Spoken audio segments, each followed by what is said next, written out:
Hello students, ಆಚಾರ್ಯ IAS ಅಕಾಡೆಮಿಗೆ ಸ್ವಾಗತ. ಇವತ್ತಿನ ಈ ತರಗತಿಯಲ್ಲಿ ಈ ವಾರದ ಪ್ರಮುಖ ಕರೆಂಟ್ ಅಫೇರ್ಸನ್ನು ನಾವು ನೋಡೋಣ. ಸೊ ಈ ವಾರದ ಕರೆಂಟ್ ಅಫೇರ್ಸನ್ನು ಆ್ಯಸ್ ಯೂಶುವಲ್ ನಾವು ಪ್ರಿಲಿಮ್ಸ್ ಓರಿಯೆಂಟೆಡ್ ಆಗಿ ಮಾಡಿದ್ದೇವೆ. ಆದರೂ ಸಹ ಅನೇಕ ಮೇನ್ಸ್ ಟಾಪಿಕ್ಸ್ಗಳನ್ನು ಸಹ ಇನ್ಕ್ಲೂಡ್ ಮಾಡಿದ್ದೇವೆ. ಸೊ 12 ಟಾಪಿಕ್ಸ್ನ ನಾವು ನೋಡ್ತೇವೆ ಇವತ್ತಿನ ಈ ಕರೆಂಟ್ ಅಫೇರ್ಸಲ್ಲಿ. ಮತ್ತು ಮೋಸ್ಟ್ಲಿ UPSC ಮತ್ತು KPSC ಎರಡಕ್ಕೂ ಸಹ ಈ ಒಂದು ವಿಡಿಯೋ ನಿಮಗೆ ಹೆಲ್ಪ್ಫುಲ್ ಆಗಬಹುದು. ಸೊ ಆದಷ್ಟು ವಿಡಿಯೋನ ಕೊನೆಯವರೆಗೂ ನೋಡಿ, ಮತ್ತು ಏನಾದರೂ ಸಜೆಷನ್ಸ್ ಇರಲಿ, ಫೀಡ್ಬ್ಯಾಕ್ ಇರಲಿ ಕಮೆಂಟ್ ಸೆಕ್ಷನಲ್ಲಿ ಕೊಡಿ. ಮತ್ತು ವಿಡಿಯೋ ಇಷ್ಟ ಆಯಿತು ಅಂತಂದರೆ ದಯವಿಟ್ಟು ಶೇರ್ ಮಾಡಿ, ಓಕೆನಾ? So let start without any delays. First topic ಏನು ಅಂತಂದರೆ, ಒಂದು ಚಾಲುಕ್ಯರ ಶಾಸನ ಒಂದು ದೊರೆತಿದೆ ಇತ್ತೀಚೆಗೆ ಗಂಗಾಪುರಂ ಅಂತಕ್ಕಂತಹ ಒಂದು ಹಳ್ಳಿಯಲ್ಲಿ, ಆಯಿತಾ? ಸೊ ಈ ಒಂದು ನ್ಯೂಸನ್ನು ನಾವು ಪ್ರಿಲಿಮ್ಸ್ ಪರ್ಸ್ಪೆಕ್ಟಿವಲ್ಲಿ ಪ್ರಮುಖವಾಗಿ ನೋಡೋಣ. ನೋಡಿ, ಇಲ್ಲಿ ನಾವು ಯಾವ ಚಾಲುಕ್ಯರ ಒಂದು ಇನ್ಸ್ಕ್ರಿಪ್ಷನ್ ಇದು ಅಂತಂದರೆ ಕಲ್ಯಾಣಿ ಚಾಲುಕ್ಯರ ಇನ್ಸ್ಕ್ರಿಪ್ಷನ್ ಆಗಿದೆ. ಸೊ ಕಲ್ಯಾಣಿ ಚಾಲುಕ್ಯರ ಈ ಶಾಸನ ಆಗಿರೋದ್ರಿಂದ ಕಲ್ಯಾಣಿ ಚಾಲುಕ್ಯರ ಕುರಿತಾಗಿ ಒಂದು ಸ್ವಲ್ಪ ಬ್ರೀಫ್ ಆಗಿನೂ ನೋಡೋಣ. ಇದರಿಂದ ನಮಗೆ ಕರ್ನಾಟಕ ಹಿಸ್ಟ್ರಿ, KPSCಯ ಕರ್ನಾಟಕ ಹಿಸ್ಟ್ರಿಗೂ ಸಹ ಇದು ಇಂಪಾರ್ಟೆಂಟ್ ಆಗ್ತದೆ. ಮತ್ತು ಆ್ಯಸ್ ಯೂಶುವಲ್ ಇಂಡಿಯನ್ ಹಿಸ್ಟ್ರಿಗೂ ಸಹ ಇದು ರಿಲೆವೆಂಟ್ ಇದೆ. ನೋಡಿ, ನಾನು ಆಲ್ರೆಡಿ ಸಿಲೆಬಸನ್ನು ಡಿಸ್ಕಸ್ ಮಾಡಿದ್ದೇನೆ. ಮತ್ತೊಂದು ಸರಿ ಹೇಳಬೇಕು ಅಂತಂದರೆ, ಸಿಲೆಬಸ್ಸು ನಮ್ಮ ಪ್ರಿಲಿಮ್ಸಿನ ಹಿಸ್ಟ್ರಿ ಆಫ್ ಇಂಡಿಯಾಕ್ಕೆ ಇಂಪಾರ್ಟೆಂಟ್ ಆಗುವಂತಹದ್ದು, ಹಿಸ್ಟ್ರಿ ಆಫ್ ಇಂಡಿಯಾ, ಆಯಿತಾ? ಅದೇ ನೀವು KPSCಗೆ ಹೋದರೆ ಹಿಸ್ಟ್ರಿ ಆಫ್ ಇಂಡಿಯಾ ಮತ್ತು with special emphasis on Karnataka ಅಂತ ಇದೆ. ಸೊ ಕರ್ನಾಟಕ ಹಿಸ್ಟ್ರಿಗೆ ಇದು ಇಂಪಾರ್ಟೆಂಟ್ ಆಗ್ತದೆ. ಮತ್ತು ಎಸ್ಪೆಷಲಿ ಇದು ನ್ಯೂಸಲ್ಲಿ ಇದ್ದಿದ್ದರಿಂದ ಇದನ್ನು ಸ್ಟಾರ್ಟಿಕ್ಕಿಗೆ ಲಿಂಕ್ ಮಾಡಿ ಕೇಳುವಂಥ ಸಾಧ್ಯತೆ ಹೆಚ್ಚು, ಸರಿನಾ?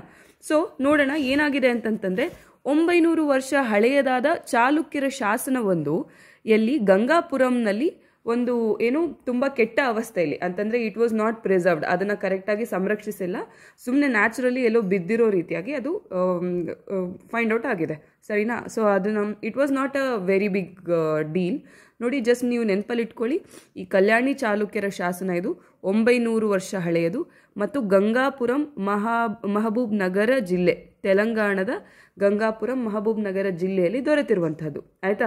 ಮತ್ತು ಇದು ಹೆಚ್ಚು ಕಡಿಮೆ 1134 ಇಸ್ವಿಗೆ ಸೇರಿರುವಂತಹ ಶಾಸನ ಆಗಿದೆ. ಮತ್ತು ಇದು ಯಾವುದರ ಕುರಿತಾಗಿದೆ ಅಂತಂತಂದರೆ, ನೋಡಿ, ತೆರಿಗೆ ವಿನಾಯಿತಿಯ ಕುರಿತಾಗಿದೆ, ಆಯಿತಾ? ಯಾರಿಗೆ ತೆರಿಗೆ ವಿನಾಯಿತಿ? ನೋಡಿ, ಟೆಂಪಲ್ ಲ್ಯಾಂಪಿಗೆ, ಆಯಿತಾ? ಒಂದು ದೇವಾಲಯದ ಒಂದು ದೀಪಕ್ಕೆ ಅಥವಾ ಲ್ಯಾಂಪಿಗೆ ಇದು ತೆರಿಗೆ ವಿನಾಯಿತಿಯ ಕುರಿತಾಗಿ ಹೇಳುವಂಥ ಒಂದು ಶಾಸನ ಆಗಿದೆ. ನೆನಪಲ್ಲಿ ಇಟ್ಕೊಳ್ಳಿ, ಕಲ್ಯಾಣಿ ಚಾಲುಕ್ಯರ ಶಾಸನ, ಗಂಗಾಪುರಂ ಮಹಬೂಬ್ ನಗರ ಜಿಲ್ಲೆ, ತೆಲಂಗಾಣದಲ್ಲಿ ಸಿಕ್ಕಿರುವಂತಹದ್ದು, 1134ನೇ ವರ್ಷಕ್ಕೆ ಸೇರಿರುವಂತಹದ್ದು ಮತ್ತು ತೆರಿಗೆ ವಿನಾಯಿತಿಯ ಕುರಿತಾಗಿ ಮಾತನಾಡುತ್ತದೆ, ಆಯಿತಾ? ಸರಿ, ಹಾಗಿದ್ರೆ ಚಾಲುಕ್ಯರ ಕುರಿತಾಗಿ ನಾವು ನೋಡೋದಾದರೆ, ನೋಡಿ, ಎಲ್ಲ ಚಾಲುಕ್ಯರನ್ನು ಇವತ್ತು ನಾವು ಇಲ್ಲಿ ಡಿಸ್ಕಸ್ ಮಾಡೋಕ್ಕಾಗೋದಿಲ್ಲ. ಸೊ ಯಾವುದು ರಿಲೆವೆಂಟ್ ಇದೆ ಅದನ್ನು ಮಾತ್ರ ನಾವು ಡಿಸ್ಕಸ್ ಮಾಡೋಣ. ಚಾಲುಕ್ಯರಲ್ಲಿ ನಾವು 3 ರೀತಿಯಾಗಿ ನೋಡ್ತೇವೆ. ಬಾದಾಮಿ ಚಾಲುಕ್ಯರು, ಕಲ್ಯಾಣಿ ಚಾಲುಕ್ಯರು ಮತ್ತು ವಾತಾಪಿ ಚಾಲುಕ್ಯರು, ಕರೆಕ್ಟಾ? ಸೊ ಇವತ್ತು ನಮಗೆ ನ್ಯೂಸಲ್ಲಿರುವಂಥದ್ದು ಕಲ್ಯಾಣಿ ಚಾಲುಕ್ಯರು. ಆದ್ದರಿಂದ ನಾವು ಕಲ್ಯಾಣಿ ಚಾಲುಕ್ಯರ ಕುರಿತಾಗಿ ಇವತ್ತು ಸ್ವಲ್ಪ ಬ್ರೀಫ್ ಆಗಿ ಮೆನ್ಷನ್ಸನ್ನು ನೋಡೋಣ. ನಿಮ್ಮ ರೋಲ್ ಏನಾಗ್ತದೆ ಇಲ್ಲಿ, ಹೇಗೆ ನೀವು ಕರೆಂಟ್ ಅಫೇರ್ಸನ್ನು ಸ್ಟ್ಯಾಟಿಕ್ ಜೊತೆ ಇಂಟಗ್ರೇಟ್ ಮಾಡ್ತೀರಾ ಅನ್ನೋದಕ್ಕೆ ಇದು ಒಂದು ಉದಾಹರಣೆ. ನೋಡಿ, ಇಲ್ಲಿ ಕೇವಲ ಕಲ್ಯಾಣಿ ಚಾಲುಕ್ಯರು ಬಂದ ತಕ್ಷಣ ನಾವೇನು ಮಾಡಿದ್ವಿ, we went back to Kalyani Chalukyas and we started reading about them, ಅಲ್ವಾ? ಸೊ ಬರೀ ಕಲ್ಯಾಣಿ ಚಾಲುಕ್ಯರನ್ನ ಕೆಲವೊಬ್ರು first of all current affairs ನೋಡೋದಿಲ್ಲ. ಇನ್ನು ಸೆಕೆಂಡ್ ಸೆಕ್ಷನ್ ಆಫ್ ಪೀಪಲ್ ಬರ್ತಾರೆ, ಓಕೆ ಕಲ್ಯಾಣಿ ಚಾಲುಕ್ಯರಿದೆ, ಕಲ್ಯಾಣಿ ಚಾಲುಕ್ಯರನ್ನ ಮಾತ್ರ ನೋಡೋಣ ಅಂತ. ಇನ್ನು 3ನೇ ಸೆಕ್ಷನ್ ಇದೆ. ಈ ಸೆಕ್ಷನ್ ಯಾರು? ಓಕೆ, ಕಲ್ಯಾಣಿ ಚಾಲುಕ್ಯರು ನ್ಯೂಸಲ್ಲಿ ಇದ್ದಿದ್ದರಿಂದ ಕಲ್ಯಾಣಿ ಚಾಲುಕ್ಯರಾಗಲಿ, ಬಾದಾಮಿ ಆಗಲಿ ಮತ್ತು ವಾತಾಪಿ ಆಗಲಿ, ಆಯಿತಾ? ವಾತಾಪಿ ಅಲ್ಲ, ವೆಂಗಿ, ಆಯಿತಾ? ಸೊ ಈ 3 ಜನರನ್ನು ನಾವು ನೋಡೋಣ ಅಂತಕ್ಕಂಥವ್ರು. ಈ 3rd ಲೆವೆಲ್ ಏನಿದೆ ಅಲ್ಲ, ಇವರು ಅಡ್ವಾನ್ಸ್ಡ್ ಸ್ಟೂಡೆಂಟ್ಸ್ ಮತ್ತು ಸ್ವಲ್ಪ ಸೀರಿಯಸ್ ಇರುವಂತಹ ಆಸ್ಪಿರೆಂಟ್ಸ್ ಆಗ್ತಾರೆ. ಸೊ ಆದ್ದರಿಂದ ನೀವು ಅದರಲ್ಲಿ ಒಬ್ಬರಾಗಬೇಕು ಅಂತಂದರೆ, ಇವಾಗ ನಾನು ಕಲ್ಯಾಣಿ ಚಾಲುಕ್ಯರನ್ನ ಡಿಸ್ಕಸ್ ಮಾಡಿದ ನಂತರ ಇಮ್ಮಿಡಿಯೇಟ್ಲಿ ನೀವೇನು ಮಾಡಬೇಕು, ನೀವು ನಿಮ್ಮ ಕರ್ನಾಟಕ ಹಿಸ್ಟ್ರಿ ಪುಸ್ತಕವನ್ನು ತೆಗೆದು ಅಥವಾ ಯಾವ ಸೋರ್ಸ್ ಇದೆ ಅದನ್ನು ತೆಗೆದುಕೊಂಡು, ಅಥವಾ ಸೋರ್ಸ್ ಇಲ್ಲ ಅಂತಂದರೆ ಗೂಗಲ್ ಮಾಡಿ ಚಾಲುಕ್ಯರ ಕುರಿತಾಗಿ ಕಂಪ್ಲೀಟ್ ಆಗಿ ಓದಬೇಕು. This is how you integrate your current affairs with static. ಮತ್ತೆ ನೀವು ಹಿಸ್ಟ್ರಿಯನ್ನು ವಿಸಿಟ್ ಮಾಡುವಾಗ ಚಾಲುಕ್ಯರನ್ನು ಮತ್ತೊಮ್ಮೆ ಓದೋ ಅವಶ್ಯಕತೆ ಇರುವುದಿಲ್ಲ. ಅಕಸ್ಮಾತಾಗಿ ಓದಿದ್ರೂ ಸಹ ನಿಮಗೆ ಜಾಸ್ತಿ ಸಮಯ ಹಿಡಿಯುವುದಿಲ್ಲ. That is what is important, ಅಲ್ವಾ? Time is money in UPSC preparations. So be very judicious with that. ಓಕೆನಾ. ಸೊ ಕಲ್ಯಾಣಿ ಚಾಲುಕ್ಯರು ಏನಿದ್ದಾರೆ ಅವರು ಡೆಕ್ಕನ್ ಪ್ರಸ್ಥಭೂಮಿಯನ್ನು ಮತ್ತು ನಮ್ಮ ದಕ್ಷಿಣ ಭಾರತವನ್ನು ಆಳಿರುವಂಥವ್ರು. ಯಾವ ಸಮಯದಲ್ಲಿ 10ರಿಂದ 12ನೇ ಶತಮಾನದವರೆಗೂ. ಆಯಿತಾ. ಇವರ ಕ್ಯಾಪಿಟಲ್ ರಾಜಧಾನಿ ಯಾವುದಾಗಿತ್ತು ಅಂತಂತಂದರೆ ಕಲ್ಯಾಣಿ, ಇವತ್ತಿನ ಬೀದರ್, ಕರ್ನಾಟಕದ ಬೀದರ್ ಇದೆ ಅಲ್ವಾ, ಅದು ಅವತ್ತಿನ ಕಲ್ಯಾಣಿ. ಓಕೆನಾ. ಸೊ ಇದರ ಯಾರು ಪ್ರತಿಷ್ಠಾಪಕರು ಅಥವಾ ಫೌಂಡರ್ ಯಾರು ಅಂತಂದರೆ ತೈಲಪ II. ಆಯಿತಾ. ಇವರು ರಾಷ್ಟ್ರಕೂಟರ ಕಾಲದಲ್ಲಿ ಇರ್ತಾರೆ. ಮತ್ತು ರಾಷ್ಟ್ರಕೂಟರನ್ನ 973ರಲ್ಲಿ ಇಸ್ವಿ ಯಾವುದು 973ರಲ್ಲಿ ಸೋಲಿಸಿ ಯಾವುದು ಕಲ್ಯಾಣಿ ಚಾಲುಕ್ಯ ಮನೆತನವನ್ನು ಎಸ್ಟಾಬ್ಲಿಷ್ ಮಾಡುವಂತಹದ್ದು. ಸರಿಯಾ. ಈ ಕಲ್ಯಾಣಿ ಚಾಲುಕ್ಯರ ಪ್ರಮುಖ ದೊರೆ ಯಾರು ಅಂತಂತಂದರೆ ವಿಕ್ರಮಾದಿತ್ಯ VI. ಆಯಿತಾ. ನೆನಪಲ್ಲಿಟ್ಕೊಳ್ಳಿ. 1076ರಿಂದ 1126ನೇ ಇಸ್ವಿವರೆಗೂ ಇವರು ಆಳ್ವಿಕೆಯನ್ನು ನಡೆಸಿರುವಂತಹವರು. ಆಯಿತಾ. ಚಾಲುಕ್ಯ ವಿಕ್ರಮ ಎರವನ್ನು ಪ್ರಾರಂಭಿಸಿದಂತಹ ವ್ಯಕ್ತಿ ಯಾರು ಅಂತಂದರೆ ವಿಕ್ರಮಾದಿತ್ಯ VI. ಓಕೆನಾ. ಇದನ್ನು ನೀವು ನೆನಪಲ್ಲಿ ಇಟ್ಕೊಳ್ಬೇಕು. ಸರಿ. ಹಾಗಿದ್ರೆ ವಿಕ್ರಮಾದಿತ್ಯ VIರ ಕಾಂಟ್ರಿಬ್ಯೂಷನ್ಗಳನ್ನು ನೀವು ಚಾಲುಕ್ಯರನ್ನು ಓದುವಾಗ ಓದಿ, ಇದು ಇಂಪಾರ್ಟೆಂಟ್ ಆಗುವಂಥದ್ದು. ಸರಿನಾ. ಸೊ ಪ್ರಮುಖವಾಗಿ ಕಲ್ಯಾಣಿ ಚಾಲುಕ್ಯರ ಕೊಡುಗೆಗಳೇನು ಅಂತ ನೋಡೋದಾದರೆ ನೋಡಿ, ಅವರು ಪಂಚ್ಮಾರ್ಕ್ ಗೋಲ್ಡ್ ಕಾಯಿನ್ಸನ್ನು ತುಂಬ ಮಿಂಟ್ ಮಾಡಿರ್ತಾರೆ. ಅವುಗಳ ಹೆಸರೇನು? ಪಗೋಡಾಗಳು. ಆಯಿತಾ. ಪಗೋಡಾಸ್ ಅಂತ ಕರೀತಾರೆ. ಈ ಪಗೋಡಾಗಳಲ್ಲಿ ಕನ್ನಡದ ಕುರಿತಾಗಿರ್ತಕ್ಕಂಥ ಅಥವಾ ಕರ್ನಾಟಕದಲ್ಲಿರ್ತಕ್ಕಂಥ ಲೆಜೆಂಡ್ಸನ್ನು ಡಿಸ್ಕಸ್ ಮಾಡ್ತಾರೆ. ಓಕೆನಾ. ಅಥವಾ ಅವುಗಳನ್ನು ಡಿಸ್ಕ್ರೈಬ್ ಮಾಡಿರ್ತಾರೆ. ಏನು ಲೆಜೆಂಡ್ಸ್ ಅಂತಂದರೆ ದಂತಕಥೆಗಳು. ಆಯಿತಾ. ಕನ್ನಡದ ದಂತಕಥೆಗಳನ್ನು ಇವರ ಬಂಗಾರದ ನಾಣ್ಯಗಳ ಮೇಲೆ, ಪಂಚ್ಮಾರ್ಕ್ ಕಾಯಿನ್ಸ್ ಮೇಲೆ ಯೂಸ್ ಮಾಡಿರ್ತಾರೆ ಅಥವಾ ಇನ್ಸ್ಕ್ರೈಬ್ ಮಾಡಿದ್ದಾರೆ. ಸರಿ. ಹಾಗಿದ್ರೆ ಇನ್ನೂ ಏನು ಕಾಂಟ್ರಿಬ್ಯೂಷನ್ಸ್ ಇದೆ ಕಲ್ಯಾಣಿ ಚಾಲುಕ್ಯರದು ಅಂತ ನೋಡೋದಾದರೆ ಕನ್ನಡ ಮತ್ತು ತೆಲುಗು ಸಾಹಿತ್ಯಕ್ಕೆ ಇವರ ದೇಣಿಗೆ ತುಂಬ ಇದೆ. ಓಕೆನಾ. ನೋಡಿ, ಯಾಕೆ ಇವರು ಕನ್ನಡ ಲಿಟ್ರೇಚರ್, ಕನ್ನಡ ಸಾಹಿತ್ಯಕ್ಕೆ ಪ್ರೋತ್ಸಾಹವನ್ನು ಕೊಟ್ಟರು ಅಂತ ಹೇಗೆ ಹೇಳ್ತೀವಿ ನಾವು ಅಂತ ನೋಡೋದಾದರೆ ನೋಡಿ, ಫಸ್ಟ್ ಆಫ್ ಆಲು ನಮ್ಮ ಆದಿಕವಿ ಪಂಪ ಏನಿದ್ದಾರೆ ಅವರು ಸಹ ಈ ಕಲ್ಯಾಣಿ ಚಾಲುಕ್ಯರಾದಂತಹ ಅರಿಕೇಸರಿಯ ಕಾಲದಲ್ಲಿದ್ದರು. ಆವಾಗ ಇನ್ನೂ ಅಷ್ಟು ಪ್ರಾಮಿನೆನ್ಸ್ ಇರಲಿಲ್ಲ. ಬಟ್ ಚಾಲುಕ್ಯರ ಒಂದು ದೊರೆ ಅರಿಕೇಸರಿಯ ಒಂದು ಆಶ್ರಯದಲ್ಲಿ ಇದ್ದಂಥವರು ಪಂಪ. ಅಷ್ಟೇ ಅಲ್ಲದೆ ಯಾರು ರನ್ನ ಆಗಿರಬಹುದು. ರನ್ನ ಏನನ್ನು ಬರೆದಿದ್ದಾರೆ? ಗದಾ ಯುದ್ಧವನ್ನು ಬರೆದಿದ್ದಾರೆ. ಕರೆಕ್ಟಾ. ಸೊ ರನ್ನ ಆಗಿರಬಹುದು. ಅದೇ ರೀತಿಯಾಗಿ ದುರ್ಗಸಿಂಹ. ಯಾರು ದುರ್ಗಸಿಂಹ? ಪಂಚತಂತ್ರವನ್ನು ಬರೆದಿರ್ತಕ್ಕಂಥವ್ರು. ಆಯಿತಾ. ಪಂಚತಂತ್ರವನ್ನು ಬರೆದಿರ್ತಕ್ಕಂಥ ದುರ್ಗಸಿಂಹ ಆಗಿರಲಿ, ರನ್ನ ಆಗಿರಲಿ. ಅದೇ ರೀತಿಯಾಗಿ ಬಿಲ್ಹಣನ ವರ್ಕ್ ಯಾವುದು? ಒಂದು ನಿಮಿಷ. ಬಿಲ್ಹಣ. ಓಕೆನಾ. ಇವರ ಒಂದು ಕಾಂಪೋಸಿಷನು ವಿಕ್ರಮಾಂಕ ದೇವ ಚರಿತ. ಓಕೆನಾ. ವಿಕ್ರಮಾಂಕ ದೇವ ಚರಿತ. ಸೊ ಬಿಲ್ಹಣ ಆಗಿರಬಹುದು, ರನ್ನ ಆಗಿರಬಹುದು, ದುರ್ಗಸಿಂಹ ಆಗಿರಬಹುದು. ಅಷ್ಟೇ ಅಲ್ಲದೆ ನೋಡಿ, ಸೋಮೇಶ್ವರ III ಇವರು ರಾಜರು. ಆಯಿತಾ. ಸೋಮೇಶ್ವರ III ಏನಿದ್ದಾರೆ, he himself was a poet or a scholar. ಆಯಿತಾ. ಇವರೇ ಒಬ್ಬ ಲೇಖಕರಾಗಿದ್ದರು. ಮನಸೋಲ್ಲಾಸ ಅಂತಕ್ಕಂತಹ ಒಂದು ರಚನೆಯನ್ನು ಇವರು ಮಾಡಿರ್ತಕ್ಕಂಥವ್ರು. ಆಯಿತಾ. ಮನಸೋಲ್ಲಾಸ ಅಂತಕ್ಕಂತಹದ್ದು. ಅಷ್ಟೇ ಅಲ್ಲದೆ ನೋಡಿ, ವಚನ ಸಾಹಿತ್ಯಕ್ಕೂ ಸಹ ಯಾರು ಕಲ್ಯಾಣಿ ಚಾಲುಕ್ಯರು ತುಂಬ ಎಂಕರೇಜ್ ಮಾಡ್ತಾರೆ. ಆಯಿತಾ. ಪ್ರೋತ್ಸಾಹವನ್ನು ನೀಡ್ತಾರೆ. ಸೊ ಆದ್ದರಿಂದ ಇವರ ಕಾಂಟ್ರಿಬ್ಯೂಷನ್ ಏನಿದೆ ಲಿಟ್ರೇಚರ್ಗೆ ತುಂಬ ಜಾಸ್ತಿ ಇರುವಂತಹದ್ದು. ಸರಿ ಅಲ್ವಾ. ಸೊ ನೆಕ್ಸ್ಟ್ ನೋಡಿ, ಅಷ್ಟೇ ಅಲ್ಲದೆ ಇವರ ಒಂದು ವಾಸ್ತುಶಿಲ್ಪ ಇದೆ ಅಲ್ವಾ, ಅದು ಬಾದಾಮಿ ಚಾಲುಕ್ಯರು ಹಾಗೂ ಹೊಯ್ಸಳರ ನಡುವೆ ಇರತಕ್ಕಂತಹ ಒಂದು ಕೊಂಡಿ ಅಥವಾ ಲಿಂಕ್ ಅಂತ ನಾವು ಹೇಳಬಹುದು. ಆಯಿತಾ. ಸೊ ಇವರ ಒಂದು ವಾಸ್ತುಶಿಲ್ಪವನ್ನು ಪ್ರಮುಖವಾಗಿ ಗದಗ ಶೈಲಿ ಅಂತ ಕರೀತೇವೆ. ಪ್ರಮುಖವಾಗಿ ತುಂಗಭದ್ರಾ ಕೃಷ್ಣ ನದಿಗಳ ಒಂದು ರೀಜನಲ್ಲಿ ನೋಡಲಿಕ್ಕೆ ಸಿಗುವಂತಹದ್ದು. ಆಯಿತಾ. ಇದಕ್ಕೆ ಪ್ರಮುಖ ಉದಾಹರಣೆಗಳು ಯಾವುದು ಅಂತಂದರೆ ಮಲ್ಲಿಕಾರ್ಜುನ ದೇವಾಲಯ ಬಳ್ಳಾರಿಯಲ್ಲಿರ್ತಕ್ಕಂಥದ್ದು, ಸಿದ್ದೇಶ್ವರ ದೇವಾಲಯ ಹಾವೇರಿಯಲ್ಲಿರ್ತಕ್ಕಂಥದ್ದು, ಅದೇ ರೀತಿಯಾಗಿ ಕಲ್ಲೇಶ್ವರ ದೇವಾಲಯ ದಾವಣಗೆರೆ ಜಿಲ್ಲೆಯಲ್ಲಿ ಸಿಗುವಂತಹದ್ದು. ಆಯಿತಾ. ಸೊ ಆದ್ದರಿಂದ ಇವರ ಪ್ರಮುಖ ಕಾಂಟ್ರಿಬ್ಯೂಷನ್ಸ್ ಏನಿದೆ ಆರ್ಟ್ ಆ್ಯಂಡ್ ಕಲ್ಚರ್ ಪರ್ಸ್ಪೆಕ್ಟಿವಲ್ಲಿ ಇದನ್ನು ನೆನಪಲ್ಲಿಟ್ಕೊಳ್ಳಿ. ಹೆಚ್ಚು ವರ್ಕನ್ನು ಇವರು ಕಲ್ಯಾಣಿ ಚಾಲುಕ್ಯರ ಬಗ್ಗೆ ಯಾರ್ಯಾರ ಬಗ್ಗೆ ನೋಡಬೇಕು ನೀವು? ವಿಕ್ರಮಾದಿತ್ಯ ಹಾಗೂ ಸೋಮೇಶ್ವರ III ಕುರಿತಾಗಿ ಸ್ವಲ್ಪ ಅಧ್ಯಯನವನ್ನು ಮಾಡಿ. ಅದರ ಜೊತೆಗೆ ನೀವು ತುಂಬ KPSCಗೆ ಸೀರಿಯಸ್ ಆಗಿ ಪ್ರಿಪೇರ್ ಆಗ್ತಿದ್ದೀರಾ ಅಂತಂದರೆ ದಯವಿಟ್ಟು ಬಾದಾಮಿ ಮತ್ತು ವೆಂಗಿ ಚಾಲುಕ್ಯರ ಕುರಿತಾಗೂ ಸಹ ನೀವು ನೋಡಬೇಕಾಗ್ತದೆ. ಸರಿ ಅಲ್ವಾ. ನೆಕ್ಸ್ಟ್ ನೋಡಿ, ಲೂನಾ ಕ್ರೇಟರ್ ಇನ್ ಗುಜರಾತ್. ಆಯಿತಾ. ಏನಿದು ಲೂನಾ ಕ್ರೇಟರು ಅಂತ ನೋಡೋಣ. ಸೊ ಫಸ್ಟ್ ಆಫ್ ಆಲ್ ಇದು ಪ್ರಮುಖವಾಗಿ ನಮಗೆ ಸಿಲೆಬಸ್ಗೆ ಯಾವ ಪಾರ್ಟಿಗೆ ಬರ್ತದೆ ಅಂತಂದರೆ ಪ್ರಿಲಿಮ್ಸಿನಲ್ಲಿ ನಮ್ಮ ಜಿಯೋಗ್ರಫಿಗೆ ಇಂಪಾರ್ಟೆಂಟ್ ಆಗ್ತದೆ. ಆಯಿತಾ? ಯಾಕೆ ನೋಡಿ,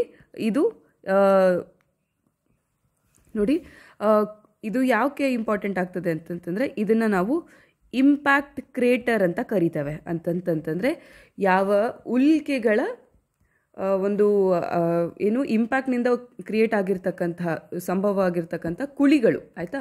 ಸೊ ಈ ಲೂನಾ ಕ್ರಿಯೇಟರ್ ಏನಿದೆ, ಈ ಒಂದು ಕುಳಿ ಲೂನಾ ಅಂತಕ್ಕಂಥ ಕುಳಿ ಗುಜರಾತ್ನಲ್ಲಿ, ಇದು ಇತ್ತೀಚೆಗಷ್ಟೇ ಇದರ ಒಂದು ಸೈಂಟಿಸ್ಟ್ ಏನು ಹೇಳ್ತಾ ಇದ್ದಾರೆ ಅಂತಂತಂದರೆ, ಇದನ್ನು ಸಹ ಆಸ್ಟೆರಾಯ್ಡ್ ಇಂಪ್ಯಾಕ್ಟಿಂದ ಕ್ರಿಯೇಟ್ ಆಗಿರ್ತಕ್ಕಂತಹ ಒಂದು ಕ್ರಿಯೇಟರ್. ಅಂತಂತಂದರೆ ಉಲ್ಕೆಯ ಕಾರಣದಿಂದ ಉಂಟಾಗಿರ್ತಕ್ಕಂತಹ ಒಂದು ಕುಳಿ ಅಂತ ಹೇಳ್ಬೋದು. ಹೆಚ್ಚು ಕಡಿಮೆ 1.8 ಕಿಲೋಮೀಟರ್ ದೊಡ್ಡದಿರ್ತಕ್ಕಂತಹ ಒಂದು ಕುಳಿ ಇದು. ಆಯಿತಾ? ಎಲ್ಲಿದೆ? ಗುಜರಾತಿನ ಕಚ್ ಪ್ರದೇಶದಲ್ಲಿ ಇರ್ತಕ್ಕಂತಹದ್ದು. ಎಲ್ಲಿ? ಬನ್ನಿ ಅಂತಕ್ಕಂತಹ ಒಂದು ಹುಲ್ಲುಗಾವಲಿನ ಪ್ರದೇಶದಲ್ಲಿ. ಆಯಿತಾ? ಬನ್ನಿ ಹುಲ್ಲುಗಾವಲಲ್ಲಿ ಗುಜರಾತಲ್ಲಿ. ಇದನ್ನು ನೀವು ನೋಡಿ ಹೇಗೆ, ನಾವು ಇಲ್ಲಿ ಬನ್ನಿಯನ್ನು ಡೈರೆಕ್ಟಾಗಿ ಓದಿಲ್ಲ, ಇಂಡೈರೆಕ್ಟಾಗಿ ಓದಿದ್ದೀವಿ. But somewhere in our mind we know that Banni belongs to Gujarat. ಈ ರೀತಿ ನೀವು ಓದಬೇಕು, ಸರಿ ಅಲ್ವಾ? ಸೊ ಈ ಒಂದು ಕ್ರೇಟರ್ ಕುಳಿ ಏನಿದೆ, ಇದು ಆಸ್ಟೆರಾಯ್ಡ್ ಇಂಪ್ಯಾಕ್ಟ್ನಿಂದ ಅಥವಾ ಉಲ್ಕೆಯ ಕಾರಣದಿಂದ ಉಂಟಾಗಿರ್ತಕ್ಕಂತಹ ಕುಳಿ ಅಂತ ಹೇಳ್ಬೋದು. ಸರಿ, ಈ ರೀತಿಯಾಗಿ ಬೇರೆ ಕುಳಿಗಳು ಇದಾವೆ ಭಾರತದಲ್ಲಿ? ಡೆಫಿನೆಟ್ಲಿ ಇದಾವೆ. ಧಾಳ ಅಥವಾ ಧಲ ಅಂತಕ್ಕಂಥದ್ದು ಮಧ್ಯಪ್ರದೇಶದಲ್ಲಿ, ಮತ್ತೆ ಲೋನಾರ್ ಅಂತಕ್ಕಂತಹ ಮಹಾರಾಷ್ಟ್ರದ ಒಂದು ಕುಳಿ.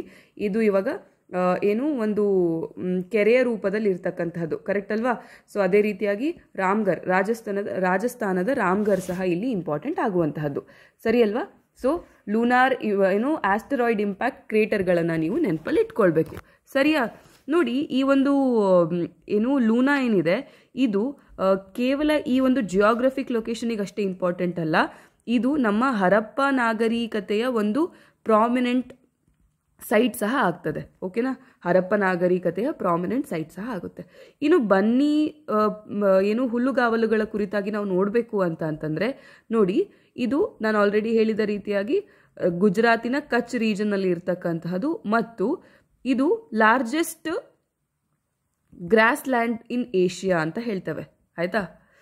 ಏಷ್ಯಾದ ಅತಿ ದೊಡ್ಡ ಹುಲ್ಲುಗಾವಲು ಅಂತ ಹೇಳ್ಬೋದು. ಸರಿಸುಮಾರು 2118 ಕಿಲೋಮೀಟರ್ನಷ್ಟು ದೊಡ್ಡದಿರುವಂತಹದ್ದು, ಚದರ ಕಿಲೋಮೀಟರ್ನಷ್ಟು ದೊಡ್ಡದಿರುವಂತಹದ್ದು. ಆಯ್ತಾ?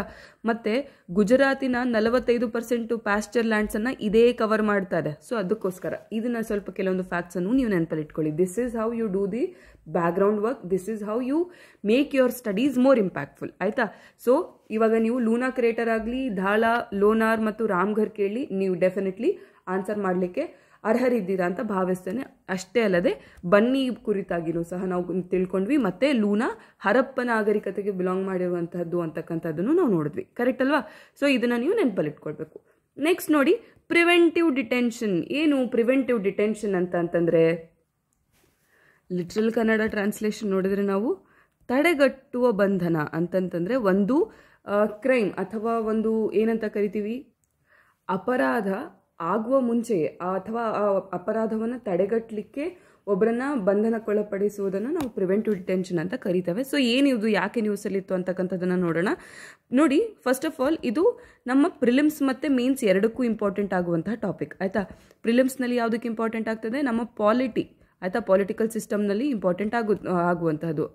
ಯಾಕೆ ನೋಡಿ, ಎಸ್ಪೆಷಲಿ ಸುಪ್ರೀಂ ಕೋರ್ಟ್ ಕೊಟ್ಟಿರ್ತಕ್ಕಂತಹ ಹೇಳಿಕೆಗಳಾಗಲಿ ಅಥವಾ ಸುಪ್ರೀಂ ಕೋರ್ಟಿನ ತೀರ್ಪುಗಳಾಗಲಿ, ಅವುಗಳನ್ನು ಪ್ರಿಲಿಮ್ಸ್ನಲ್ಲಿ ಕಾನ್ಸೆಪ್ಚುವಲ್ ಬೇಸ್ಡ್ ಕ್ವೆಶನ್ ಆಗಿ ಕ್ರಿಯೇಟ್ ಮಾಡುವಂಥದ್ದು ಹೆಚ್ಚು. ಆಯಿತಾ? ಮತ್ತು polity is one such subject which every one attends with a very high accuracy. ಆಯಿತಾ? ಇವಾಗ 15 ಕ್ವೆಶನ್ ಕೇಳಿದರೆ 10ರಿಂದ 12 ತುಂಬ ಜನ ಬಹು ಸುಲಭವಾಗಿ ಕರೆಕ್ಟ್ ಮಾಡುವಂಥವ್ರು. ಇನ್ನು ಉಳಿದಿರುವ ಒಂದು 4ರಿಂದ 5 ಕ್ವೆಶನ್ಸ್ ಇದೆ ಅಲ್ವಾ, ಇವುಗಳು they can be an additional source for you. ಯಾಕಂತಂದ್ರೆ ನೋಡಿ, 10ರಿಂದ 12 ಎಲ್ಲರೂ ಸರಿ ಮಾಡ್ತಾರೆ, ಅಲ್ಲಿ ನಿಮ್ಗೆ ಹೆಚ್ಚು ಅಡ್ವಾಂಟೇಜ್ ಸಿಗೋದಿಲ್ಲ. ಉಳಿದಿರ್ತಕ್ಕಂಥ ಸ್ವಲ್ಪ ಕಾನ್ಸೆಪ್ಟಲ್ಲಿ ಮಿಸ್ಟೇಕ್ ಮಾಡ್ತೀವಲ್ವಾ, ಅವು ನಮಗೆ ಆ್ಯಡೆಡ್ ಅಡ್ವಾಂಟೇಜ್ ಆಗಿ, ಲೈಕ್ ಅದು ಡ್ರಾಬ್ಯಾಕ್ ಆಗಿ ತಪ್ಪು ಮಾಡಿದವರಿಗೆ ಉಳಿತದೆ, ಮತ್ತು ಸ್ವಲ್ಪ ಕೇರ್ಫುಲ್ ಆಗಿ ಓದಿರೋರಿಗೆ ಅದೇ ಆ್ಯಡೆಡ್ ಅಡ್ವಾಂಟೇಜ್ ಆಗಿ ಮುಂದೆ ಹೋಗುವಂಥದ್ದು. ಅಂದರೆ ಎಲ್ಲರೂ ಸರಿ ಮಾಡೋದನ್ನಂತೂ ನಾವು ತಪ್ಪು ಮಾಡೋದು ಅಫೋರ್ಡ್ ಮಾಡೋ ಹಾಗಿಲ್ಲ. ಅದೇ ರೀತಿಯಾಗಿ ಯಾರು ಸರಿ ಮಾಡಲಿಲ್ದಿರ್ತಕ್ಕಂಥ ಸಿಂಪಲ್ ಕ್ವೆಶನ್ಸನ್ನು ಸಹ ನಾವು ಸರಿ ಮಾಡಲಿಕ್ಕೆ ಪ್ರಯತ್ನ ಪಡಬೇಕು. ಅದು ಎಸ್ಪೆಷಲಿ ಪಾಲಿಟಿನಂತಹ ಸಿಂಪಲ್ ಸಬ್ಜೆಕ್ಟ್ಸಲ್ಲಿ. ಓಕೆನಾ? ಸೊ ಪಾಲಿಟಿಕಲ್ ಸಿಸ್ಟಮ್ನಲ್ಲಿ concept based, supreme court verdict based ಕ್ವೆಶನ್ಸನ್ನು ಕೇಳ್ತಾರೆ. ಅದೇ ರೀತಿಯಾಗಿ ಮೇನ್ಸಲ್ಲಿ ನಮಗೆ GS2ಗೆ preventive detention as a whole ನಮಗೆ ಕಾನ್ಸೆಪ್ಟ್ ಕೇಳಬಹುದು ಪಾಲಿಟಿಯ ಅಡಿಯಲ್ಲಿ. ಓಕೆನಾ. ನೋಡಿ, ಯಾವ ಟಾಪಿಕ್ಸ್ ತುಂಬ ನ್ಯೂಸಲ್ಲಿ ಇರ್ತದೆ ಅಥವಾ ಯಾವುದರ ಕುರಿತಾಗಿ ಸುಪ್ರೀಂ ಕೋರ್ಟ್ ಒಂದು ತೀರ್ಪನ್ನು ನೀಡಿರ್ತದೆ ಅವುಗಳ ಸರಿ ಮತ್ತು ತಪ್ಪುಗಳನ್ನು ಅಥವಾ ಎರಡೂ ಮುಖಗಳನ್ನು ನೋಡಲಿಕ್ಕೆ ಯೂಶ್ವಲಿ ಅನಾಲಿಟಿಕಲ್ ಬೇಸ್ಡ್ ಕ್ವೆಶನ್ಸನ್ನು ಮೇನ್ಸಲ್ಲಿ ಕೇಳೋದು ಹೆಚ್ಚು. ಆದ್ದರಿಂದ ಈ ಒಂದು ಟಾಪಿಕನ್ನು ದಯವಿಟ್ಟು ಗಮನದಲ್ಲಿರಿಸ್ಕೊಂಡು ಕೇಳಬೇಕು, ಸರಿನಾ. ಸೊ ಇತ್ತೀಚೆಗೆ ಏನಾಯಿತು ಅಂತಂತಂದರೆ, ತೆಲಂಗಾಣದ ಒಂದು ಹೈಕೋರ್ಟಿನ ಡಿಸಿಷನನ್ನು ರಿವರ್ಸ್ ಮಾಡಿಕೊಂಡು ಸುಪ್ರೀಂ ಕೋರ್ಟ್ ಏನು ಹೇಳ್ತದೆ ಅಂತಂತಂದರೆ, ನೋಡಿ, ಈ ಒಂದು ಪ್ರಿವೆಂಟಿವ್ ಡಿಟೆನ್ಷನ್ ಏನಿದೆ ಇದನ್ನು ಯಾವಾಗ ಬೇಕಾವಾಗ ಆರ್ಬಿಟರರಿಲಿ ಯೂಸ್ ಮಾಡಬಾರ್ದು, ಅದನ್ನು ಕೇವಲ ಒಂದು ಸ್ಪೆಷಲ್ ಕೇಸ್ ಅಥವಾ ಏನಂತ ಕರಿತೀವಿ ನಾವು ಅಂತಂತಂದರೆ ಎಕ್ಸ್ಟ್ರೀಮ್ ಸಿಚುವೇಶನ್ಸಲ್ಲಿ ಬಳಸಬೇಕು ಅಂತಕ್ಕಂಥದ್ದು. It's a very good move ಅಲ್ವಾ. ಯಾಕಂತಂತಂದರೆ ನಾನು ಆಗಿರಲಿ, ನೀವಾಗಿರಲಿ, ನಮಗೆಲ್ಲ ಈ ಲಾ ಆ್ಯಂಡ್ ಆರ್ಡರ್ ಅಥವಾ ಸ್ಟೇಟ್ ಗೌರ್ಮೆಂಟ್ ಆಗಿರಲಿ, ಸೆಂಟ್ರಲ್ ಗೌರ್ಮೆಂಟ್ ಆಗಿರಲಿ, ಅಬ್ರಪ್ಟ್ಲಿ ಈ ಒಂದು ಪ್ರಿವೆಂಟಿವ್ ಡಿಟೆನ್ಷನನ್ನು ಬಳಸಬಹುದು. ಅವಾಗ ಏನಾಗುತ್ತೆ ನೋಡಿ, ಇಲ್ಲಿ ನಮಗೆ ಇಂಡಿಯನ್ ಕಾನ್ಸ್ಟಿಟ್ಯೂಷನ್ನು ಪ್ರತಿಯೊಂದು ಎಲ್ಲದಕ್ಕಿಂತ ಪ್ರಮುಖವಾಗಿ ಕೊಟ್ಟಿರುವಂತಹ ಒಂದು ಆಸ್ಪೆಕ್ಟ್ ಏನು, ಇಂಡಿವಿಜುವಲ್ ಲಿಬರ್ಟಿ ಅಲ್ವಾ. ಸೊ ಈ ಇಂಡಿವಿಜುವಲ್ ಲಿಬರ್ಟಿಯನ್ನೇ ಇದು ಪ್ರಿವೆಂಟಿವ್ ಡಿಟೆನ್ಷನ್ ತೆಗೆದುಕೊಂಡು ಹೋಗುವಾಗ we have to have some measures. ಹಾಗಂದ್ರೆ ಪ್ರಿವೆಂಟಿವ್ ಡಿಟೆನ್ಷನ್ ಇರಲೇಬಾರ್ದಾ? ಇಲ್ಲ, ಹಾಗಂತ ಸುಪ್ರೀಂ ಕೋರ್ಟ್ ಹೇಳ್ತಾ ಇಲ್ಲ. ಅವ್ರು ಏನು ಹೇಳ್ತಾ ಇದ್ದಾರೆ, ಇದನ್ನ ಎಕ್ಸೆಪ್ಷನಲ್ ಕೇಸಸ್ ಅಲ್ಲಿ ಬಳಸಿ, ಆಯ್ತಾ. ಅಂದರೆ ಎಕ್ಸ್ಟ್ರೀಮ್ಲಿ ನನಗಿದು ಅತ್ಯವಶ್ಯಕವಾಗಿದೆ, ಇದಿಲ್ದಂಗೆ ಕಾರ್ಯವೇ ನಡೆಯೋದಿಲ್ಲ ಅಂತಕ್ಕಂಥ ಸಿಚುವೇಶನಲ್ಲಿ ಮಾತ್ರ ಬಳಸಬೇಕು, ಬಾಕಿ ಯಾವಾಗ ಬೇಕಾವಾಗ ಪ್ರಿವೆಂಟಿವ್ ಡಿಟೆನ್ಷನನ್ನು ಬಳಸಕೂಡದು ಅಂತ ಸುಪ್ರೀಂ ಕೋರ್ಟ್ ಹೇಳ್ತಾ ಇದೆ. ನೋಡಿ, ಏನು ಹೇಳ್ತಾ ಇದೆ ಸುಪ್ರೀಂ ಕೋರ್ಟು ಅಂತಂತಂದರೆ, ಇದು ಹೌದು, first of all preventive detention ಅಂತಂತಂದರೆ ಏನು ನೋಡೋಣ. ನೋಡಿ, ಮುಂದೆ ಭವಿಷ್ಯದಲ್ಲಿ ಆಗುವಂತಹ ಹಾನಿಯನ್ನು ತಡೆಯಲಿಕ್ಕೆ ಏನು ಮಾಡ್ತಾರೆ, ಒಂದು ಪರ್ಸನನ್ನು, ಒಬ್ಬ ವ್ಯಕ್ತಿಯನ್ನು ಅರೆಸ್ಟ್ ಮಾಡ್ತಾರೆ ಅಲ್ವಾ. ಸೊ ಇದು ಯಾವುದೇ ರೀತಿಯಾಗಿರ್ತಕ್ಕಂಥ ಶಿಕ್ಷೆ ಅಲ್ಲ, ಬದಲಾಗಿ ಭವಿಷ್ಯದಲ್ಲಿ ಆಗುವಂತಹ ಒಂದು ಸಿಚುವೇಶನನ್ನು ಅಥವಾ ಒಂದು ಕ್ರೈಮನ್ನು, ಒಂದು ಅಪರಾಧವನ್ನು ತಡೆಗಟ್ಟುವ ಒಂದು ವಿಧಾನ ಅಷ್ಟೇ, ಆಯಿತಾ. ಮತ್ತು ಸುಪ್ರೀಂ ಕೋರ್ಟ್ ಏನು ಹೇಳ್ತಾ ಇದೆ ಅಂತಂತಂದರೆ, ಇದು ಒಂದು ಸೀವಿಯರ್ ಮೆಷರ್, ಆಯಿತಾ. ಅಂದರೆ ಇದು ಒಂದು ಎಕ್ಸ್ಟ್ರೀಮ್ ಮೆಷರ್. ಇದನ್ನು ಪ್ರತಿ ಸರಿನೂ ಯಾವಾಗ ಬೇಕಾವಾಗ ಬಳಸುವಂತಿಲ್ಲ. ಇದನ್ನು ರೂಟೀನ್ಲಿ ಅಥವಾ ಯಾವಾಗ ಬೇಕಾವಾಗ ಆರ್ಬಿಟರಲ್ಲಿ ವಿತೌಟ್ ಎನಿ ಒಂದು ಪ್ರೊಸೀಜರ್ ಇಲ್ದಂಗೆ ಬಳಸುವುದು ತಪ್ಪು ಅಂತ ಹೇಳ್ತಾರೆ. ಮತ್ತು ಸುಪ್ರೀಂ ಕೋರ್ಟ್ ಏನು ಹೇಳ್ತಾ ಇದೆ ಅಂತಂತಂದರೆ, ಯಾವ ಕಾರಣಕ್ಕೆ ಅವರನ್ನು ಬಂಧನಕ್ಕೊಳಪಡಿಸಿದ್ದಾರೆ ಅಂತಕ್ಕಂಥದ್ದನ್ನು ಕ್ಲಿಯರ್ ಆಗಿ ಹೇಳಬೇಕು, ಆಯಿತಾ. ಯಾವಾಗ ಇದನ್ನು ಹೇಳಂಗಿಲ್ಲ ಅಂತಂತಂದರೆ, ಪಬ್ಲಿಕ್ ಆರ್ಡರಿಗೆ ಥ್ರೆಟ್ ಇದೆ ಅಂತಕ್ಕಂಥ ಸಿಚುವೇಶನಲ್ಲಿ ಮಾತ್ರ ಹೇಳೋ ಹಾಗಿಲ್ಲ. ಅದನ್ನು ಬಿಟ್ಟರೆ ಪ್ರಿವೆಂಟಿವ್ ಡಿಟೆನ್ಷನಿನ ರೀಸನನ್ನು ಸಹ ಕ್ಲಿಯರ್ಲಿ ಮೆನ್ಷನ್ ಮಾಡಬೇಕು ಅಂತ ಸುಪ್ರೀಂ ಕೋರ್ಟ್ ಹೇಳ್ತಾ ಇದೆ, ಆಯಿತಾ. ಮತ್ತು ಈ ಒಂದು ಡಿಟೆನ್ಷನನ್ನು ಎಕ್ಸ್ಟೆಂಡ್ ಮಾಡುವಂತಹದ್ದು ಅಥವಾ ಡಿಟೆನ್ಷನ್ ಇನ್ ಜನರಲ್, ಈ ಬಂಧನವನ್ನು ಮಾಡಬೇಕು ಅಂತಂದ್ರೂ ಸಹ, ಅವರನ್ನು ಅರೆಸ್ಟ್ ಮಾಡಬೇಕು ಅಂತಂದ್ರೂ ಸಹ ಏನು ರಿಲೆವೆಂಟ್ ಫ್ಯಾಕ್ಟ್ಸ್ ಇದೆ. ಸುಮ್ಮನೆ ಇವಾಗ ಏನೂ ಇಲ್ದಂಗೆ ಬೇಸಿಸ್ ಇಲ್ಲದ ಹಾಗೆ ಏನು ಬೇಸಿಸೇ ಇಲ್ಲ. ಫಾರ್ ಎಕ್ಸಾಂಪಲ್, ನಂದು ಕ್ರಿಮಿನಲ್ ಬ್ಯಾಕ್ಗ್ರೌಂಡ್ ಇಲ್ಲ, ಏನೂ ಇಲ್ಲ, ಜಸ್ಟ್ ಬೈ ಪ್ರಿಡಿಕ್ಟಿಂಗ್ ನಾನು ಫ್ಯೂಚರಲ್ಲಿ I can harm law and order, they cannot merely arrest me, they have to study the relevant facts. ನಾನು ಹಿಂದೆ ಕ್ರೈಮ್ಸ್ ಮಾಡಿದ್ದೀನಾ, ಯಾವ ಟೈಮಲ್ಲಿ ನನ್ನ ಕ್ರೈಮ್ ರಿಪೀಟ್ ಆಗಿದೆ, ಆ ಕ್ರೈಮಿಂದ ಎಷ್ಟು ಇಂಪ್ಯಾಕ್ಟ್ ಆಗಿದೆ, ಎಲ್ಲವನ್ನು ಥರೋಲಿ ಅನಲೈಸ್ ಮಾಡಿಕೊಂಡು ಇದನ್ನು ಮಾಡಬೇಕು ಅಷ್ಟೇ, ಆಯಿತಾ. ಮತ್ತು ಪ್ರಮುಖವಾಗಿ ಯಾವುದನ್ನು ಮೈಂಡಲ್ಲಿ ಇಟ್ಕೊಳ್ಬೇಕು ಅಂತಂದರೆ, ಇಂಡಿವಿಜುವಲ್ ಫ್ರೀಡಮ್ಸ್ ಮತ್ತು ಸೆಕ್ಯೂರಿಟಿ ಆಫ್ ನೇಷನ್ ಎರಡರ ನಡುವೆಯೂ ಸಹ ಒಂದು ಪರ್ಫೆಕ್ಟ್ ಬ್ಯಾಲೆನ್ಸ್ ಇರಬೇಕು, ಆಯಿತಾ. ಎರಡರಲ್ಲಿ ಯಾವುದೂ ಸಹ first of all security of ನೇಷನನ್ನು ಅಪ್ಗ್ರೇಡ್ ಮಾಡಲೇಬೇಕು. ಈ ಸಿಚುವೇಶನ್ ಬಂದಾಗ ನಮ್ಮ ರಾಷ್ಟ್ರದ ಸುರಕ್ಷತೆ ಪ್ರಮುಖವಾಗಿರುವಂತಹ ಅಂಶ. ಹಾಗಂತ ಅದನ್ನು ಆ ಒಂದು ಆಂಬಿಟಲ್ಲಿ ಅದರ ಒಂದು ಹಿಂದೆ ನಿಂತ್ಕೊಂಡು ಈ ಒಂದು ಪವರನ್ನು ಮಿಸ್ಯೂಸ್ ಮಾಡ್ಕೊಳ್ಬಾರ್ದು ಅಂತಕ್ಕಂಥದ್ದನ್ನು ಸುಪ್ರೀಂ ಕೋರ್ಟ್ ಹೇಳ್ತಾ ಇದೆ. ಯಾಕೆ ಇಷ್ಟು ಅಂಡರ್ಸ್ಟ್ಯಾಂಡಿಂಗ್ ಬೇಸಿಸ್ ಮೇಲೆ ನಾನು ನಿಮಗೆ ಫೋಕಸ್ ಮಾಡ್ತಾ ಇದ್ದೀನಿ ಅಂತಂದರೆ, ಈ PDF ನಿಮಗೆ ಫಸ್ಟ್ ಆಫ್ ಆಲ್ ಡಿಸ್ಕ್ರಿಪ್ಷನ್ ಬಾಕ್ಸಲ್ಲಿ ಸಿಗುತ್ತೆ. ಇದನ್ನು ನೀವು ಇಟ್ಕೊಂಡು ಮೇನ್ಸ್ ಪರ್ಸ್ಪೆಕ್ಟಿವ್ ಆನ್ಸರ್ ಬರೆಯೋರು ಸಹ ಬರೀಬಹುದು, ಯಾರು ಈ ಸರಿ 2024 ಅಟೆಂಪ್ಟ್ ಕೊಡದೇ ಇರುವಂತಹವರು, ಆಯಿತಾ. ಸರಿ, ಹಾಗಿದ್ರೆ ಪ್ರಿವೆಂಟಿವ್ ಡಿಟೆನ್ಷನ್ ಅಂತಂತಂದ್ರೆ ಏನು ಆಲ್ರೆಡಿ ನಾವು ನೋಡಿದ್ವಿ. ಇದು ಏನು, it's not a form of punishment, it is to avoid the future harms, ಹೌದಾ. ಇದರಲ್ಲಿ ಏನಾಗ್ತದೆ ಅಂತಂದರೆ, ಒಬ್ಬ ವ್ಯಕ್ತಿಯನ್ನು ಕೋರ್ಟಿನ ಮುಂದೆ ಹಾಜರುಪಡಿಸದೆ ಅಥವಾ ಯಾವುದೇ ಒಂದು ಕಾನೂನು ಕ್ರಮವನ್ನು ಕೈಗೊಳ್ಳದೆ, ಅಂದರೆ ಕಾನೂನಾತ್ಮಕ ರೀತಿಯಲ್ಲಿ ಹೋಗದೆ ಸಿಂಪ್ಲಿ ಅವರನ್ನು ಅರೆಸ್ಟ್ ಮಾಡುವಂತಹದ್ದು, ಆಯಿತಾ. ಯಾಕೆ, ನಮ್ಮ ಭವಿಷ್ಯದಲ್ಲಿ ನಡೆಯುವಂತಹ ಒಂದು ಅಪರಾಧಗಳನ್ನು ತಡೀಲಿಕ್ಕೆ, ಸರಿನಾ. ಇದರ ಪ್ರಮುಖ ಕಾರಣ ಏನು ಅಂತಂತಂದರೆ, ಪಬ್ಲಿಕ್ ಸೇಫ್ಟಿ ಮತ್ತು ಸೋಷಿಯಲ್ ಆರ್ಡರ್, ಆಯಿತಾ. ಸೊ ಇದು ನಮಗೆ ಮೇನ್ ರೀಸನ್ಸು ಪ್ರಿವೆಂಟಿವ್ ಡಿಟೆನ್ಷನ್ಗೆ. ಆರ್ಟಿಕಲ್ 22 ಏನಿದೆ ನಮ್ಮ ಭಾರತದ ಸಂವಿಧಾನದ್ದು, ಇದು ಈ ಒಂದು ಪ್ರಿವೆಂಟಿವ್ ಡಿಟೆನ್ಷನ್ನಿನ ಅಗೇನ್ಸ್ಟ್ ಒಂದು ಸೆಕ್ಯೂರಿಟಿಯನ್ನು ಕೊಡ್ತದೆ, ಅಂದರೆ ಒಂದು ಸೇಫ್ಟಿ ಮೆಷರನ್ನು ಕೊಡ್ತದೆ. ಏನು ಸೇಫ್ಟಿ ಮೆಷರು, ಅದರಲ್ಲಿ ಏನು ಹೇಳ್ತದೆ ನೋಡಿ, ಇದು ಇನ್ ಜನರಲ್ ಡಿಟೆನ್ಷನ್ ಕುರಿತಾಗಿ ಡಿಸ್ಕಸ್ ಮಾಡುವಂಥದ್ದು. ಅದರಲ್ಲೂ ಸಹ ಪ್ರಿವೆಂಟಿವ್ ಡಿಟೆನ್ಷನ್ನಿನ ಕುರಿತಾಗೂ ಸಹ ಒಂದೆರಡು ಅಂಶಗಳನ್ನು ಹೇಳ್ತದೆ. ಏನು, ಪ್ರಿವೆಂಟಿವ್ ಡಿಟೆನ್ಷನನ್ನು ಮಾಡಬಹುದು, ಆದರೆ ಆ ಪ್ರಿವೆಂಟಿವ್ ಡಿಟೆನ್ಷನನ್ನು 3 ಮಂತ್ಸ್ಗಿಂತ ಹೆಚ್ಚು ಎಕ್ಸ್ಟೆಂಡ್ ಮಾಡೋ ಹಾಗಿಲ್ಲ. 3 ತಿಂಗಳಿಗಿಂತ ಹೆಚ್ಚಾಗಿ ಒಬ್ಬ ವ್ಯಕ್ತಿಯನ್ನು ನಾವು ಈ ಒಂದು ಪ್ರಿವೆಂಟಿವ್ ಡಿಟೆನ್ಷನ್ ಮಾಡಬೇಕು ಅಂತಂತಂದರೆ ಒಂದು ಅಡ್ವೈಸರಿ ಬೋರ್ಡಿನ ಅಪ್ರೂವಲ್ ಬೇಕು, ಆಯಿತಾ. ಈ ಅಡ್ವೈಸರಿ ಬೋರ್ಡನ್ನು ಸಹ ಕಾನೂನಾತ್ಮಕವಾಗಿ ರಚಿಸಬೇಕು, ಮತ್ತು ಇದರ ಅಪ್ರೂವಲ್ ಏನಿದೆ ಅದು ಬೇಸ್ಡ್ ಆನ್ ಫ್ಯಾಕ್ಟ್ಸ್ ಇರಬೇಕು ಅಂತಕ್ಕಂತಹದ್ದನ್ನು ಸುಪ್ರೀಂ ಕೋರ್ಟ್ ಈ ಸರಿ ಹೇಳಿರುವಂಥದ್ದು, ಆಯಿತಾ. ಅಷ್ಟೇ ಅಲ್ಲದೆ ನೋಡಿ, ಇಲ್ಲಿ ಇದು ಒಂದು ಸೇಫ್ ಗಾರ್ಡ್. ಎರಡನೇ ಸೇಫ್ ಗಾರ್ಡ್ ಏನು ಅಂತಂತಂದರೆ, ಇಲ್ಲಿ ಬಂಧನಕ್ಕೊಳಗಾಗಿರುವಂಥವ್ರು, ಅರೆಸ್ಟ್ ಆಗಿರುವಂಥ ಪರ್ಸನಿಗೆ ತಾನು ಯಾಕೆ ಅರೆಸ್ಟ್ ಆಗಿದ್ದೇನೆ ಅಂತಕ್ಕಂಥ ಕಾರಣವನ್ನು ತಿಳಿದುಕೊಳ್ಳುವ ಹಕ್ಕಿದೆ, ಆಯಿತಾ. ಮತ್ತಷ್ಟೇ ಅಲ್ಲ, ಅದರ ಜೊತೆಗೆ ಒಬ್ಬ ವಕೀಲರ ಮುಖಾಂತರ ತಮ್ಮನ್ನು ತಾವು ಕೋರ್ಟ್ನಲ್ಲಿ ಪ್ರೆಸೆಂಟ್ ಮಾಡಿಕೊಳ್ಳುವಂತಹ ಒಂದು ಅಧಿಕಾರವೂ ಸಹ ಇವರಿಗಿದೆ, ಓಕೆನಾ. ಸೊ ನೋಡಿ, ಪ್ರಿವೆಂಟಿವ್ ಡಿಟೆನ್ಷನಿನ ಕುರಿತಾಗಿ ಇಷ್ಟೆಲ್ಲ ತಿಳ್ಕೊಂಡ್ವಿ. ಕ್ವೆಶನ್ ಏನು ಬರುತ್ತೆ, only central government can make laws related to preventive detention, ಆಯಿತಾ. ಸ್ಟೇಟ್ಮೆಂಟ್ ಏನಿರುತ್ತೆ, ಕೇವಲ ಕೇಂದ್ರ ಸರ್ಕಾರ ಮಾತ್ರ ಈ ಒಂದು ತಡೆಗಟ್ಟುವ ಬಂಧನದ ಕುರಿತಾಗಿ ಕಾನೂನನ್ನು ಮಾಡಲಿಕ್ಕೆ ಅಧಿಕಾರವನ್ನು ಹೊಂದಿದೆ ಅಂತ ಕೇಳ್ತಾರೆ, ಆಯಿತಾ. ಇದು ಸ್ಟೇಟ್ಮೆಂಟ್ ಸರಿನಾ ತಪ್ಪಾ? You will feel like okay, guess ಮಾಡುವಂಥವ್ರು, ಕರೆಕ್ಟಾಗಿ ತಿಳಿಲಿಲ್ದಕ್ಕಂಥವ್ರು ಏನು ಮಾಡ್ತಾರೆ, ಇದು ಕೇವಲ ಏನು ಪ್ರಿವೆಂಟಿವ್ ಡಿಟೆನ್ಷನು ಕಾನ್ಸ್ಟಿಟ್ಯೂಷನಲ್ಲೂ ಇದೆ, ಮೇಜರ್ ಏನು ಇಶ್ಯೂ ಇದೆ, ಸೊ ಆದ್ದರಿಂದ ಮೇ ಬಿ ಸೆಂಟ್ರಲ್ ಗೌರ್ಮೆಂಟೇ ಇರಬಹುದು ಅಂತ ಹೇಳಿ ನಾವು ಊಹೆ ಮಾಡಿ ಏನು ಮಾಡಿಬಿಡ್ತೀವಿ, ಏನು ಕರೆಕ್ಟು ಅಂತ ಹಾಕ್ಬಿಡ್ತೀವಿ. ಆದರೆ ನೋಡಿ, ಅದಕ್ಕೋಸ್ಕರ knowledge about the knowledge and especially the conceptual understanding about at least the things which are in news becomes very important, ಓಕೆನಾ. ಸೊ ಪ್ರತಿಯೊಂದು ನ್ಯೂಸ್ನಲ್ಲಿರ್ತಕ್ಕಂತಹ ಅಂಶಗಳ ಕುರಿತಾಗಿ ಸ್ವಲ್ಪ ಏನೋ ಒಂದು ನಾಲೆಡ್ಜು, ಜ್ಞಾನ ಇನ್ ಡೆಪ್ತ್ ಇಂಪಾರ್ಟೆಂಟ್ ಆಗ್ತದೆ. ಇಲ್ಲಿ ಪ್ರಿವೆಂಟಿವ್ ಡಿಟೆನ್ಷನ್ನಿನ ಲಾಸ್ ಏನಿದೆ ಅದು not only central government but also state government ಸಹ ಕ್ರಿಯೇಟ್ ಮಾಡ್ತದೆ. ಫಸ್ಟ್ ಥಿಂಗ್ ನೋಡಿ, ಯಾವ್ಯಾವುದ್ರ ಕುರಿತಾಗಿ ನಮ್ಮ ಕೇಂದ್ರ ಸರ್ಕಾರ ಅಥವಾ ನಮ್ಮ ಪಾರ್ಲಿಮೆಂಟು ಲಾಸನ್ನು ಕ್ರಿಯೇಟ್ ಮಾಡ್ತದೆ ಅಂತಂತಂದರೆ, ಡಿಫೆನ್ಸ್ ಆಗಿರಬಹುದು, ಫಾರಿನ್ ಅಫೇರ್ಸ್ ಆಗಿರಬಹುದು, ನ್ಯಾಷನಲ್ ಸೆಕ್ಯೂರಿಟಿ ಆಗಿರಬಹುದು, ಇದರ ಕುರಿತಾಗಿ ಏನಿದೆ ಅದು ಕೇವಲ ಕೇಂದ್ರ ಸರ್ಕಾರದ ಹತ್ತಿರ ಇರತಕ್ಕಂಥ ಅಧಿಕಾರ. ಯಾವುದು, ರಕ್ಷಣೆ ಮತ್ತು ವಿದೇಶ ನೀತಿ, ಫಾರಿನ್ ಅಫೇರ್ಸ್, ಅಷ್ಟೇ ಅಲ್ಲದೆ ನ್ಯಾಷನಲ್ ಸೆಕ್ಯೂರಿಟಿ ಕುರಿತಾಗಿ, ಓಕೆನಾ. ಮತ್ತೆ ನೋಡಿ, ಎರಡು ಪಾರ್ಲಿಮೆಂಟ್ ಮತ್ತು ಸ್ಟೇಟ್ ಎರಡೂ ಸಹ ಸೇರಿ ಈ ಪಬ್ಲಿಕ್ ಆರ್ಡರು, ಎಸೆನ್ಷಿಯಲ್ ಸರ್ವಿಸಸ್, ಇವೆಲ್ಲ ಲಾ ಅಂಡ್ ಆರ್ಡರ್ ಕುರಿತಾಗಿ ಅವರು ಕ್ರಿಯೇಟ್ ಮಾಡಬಹುದು.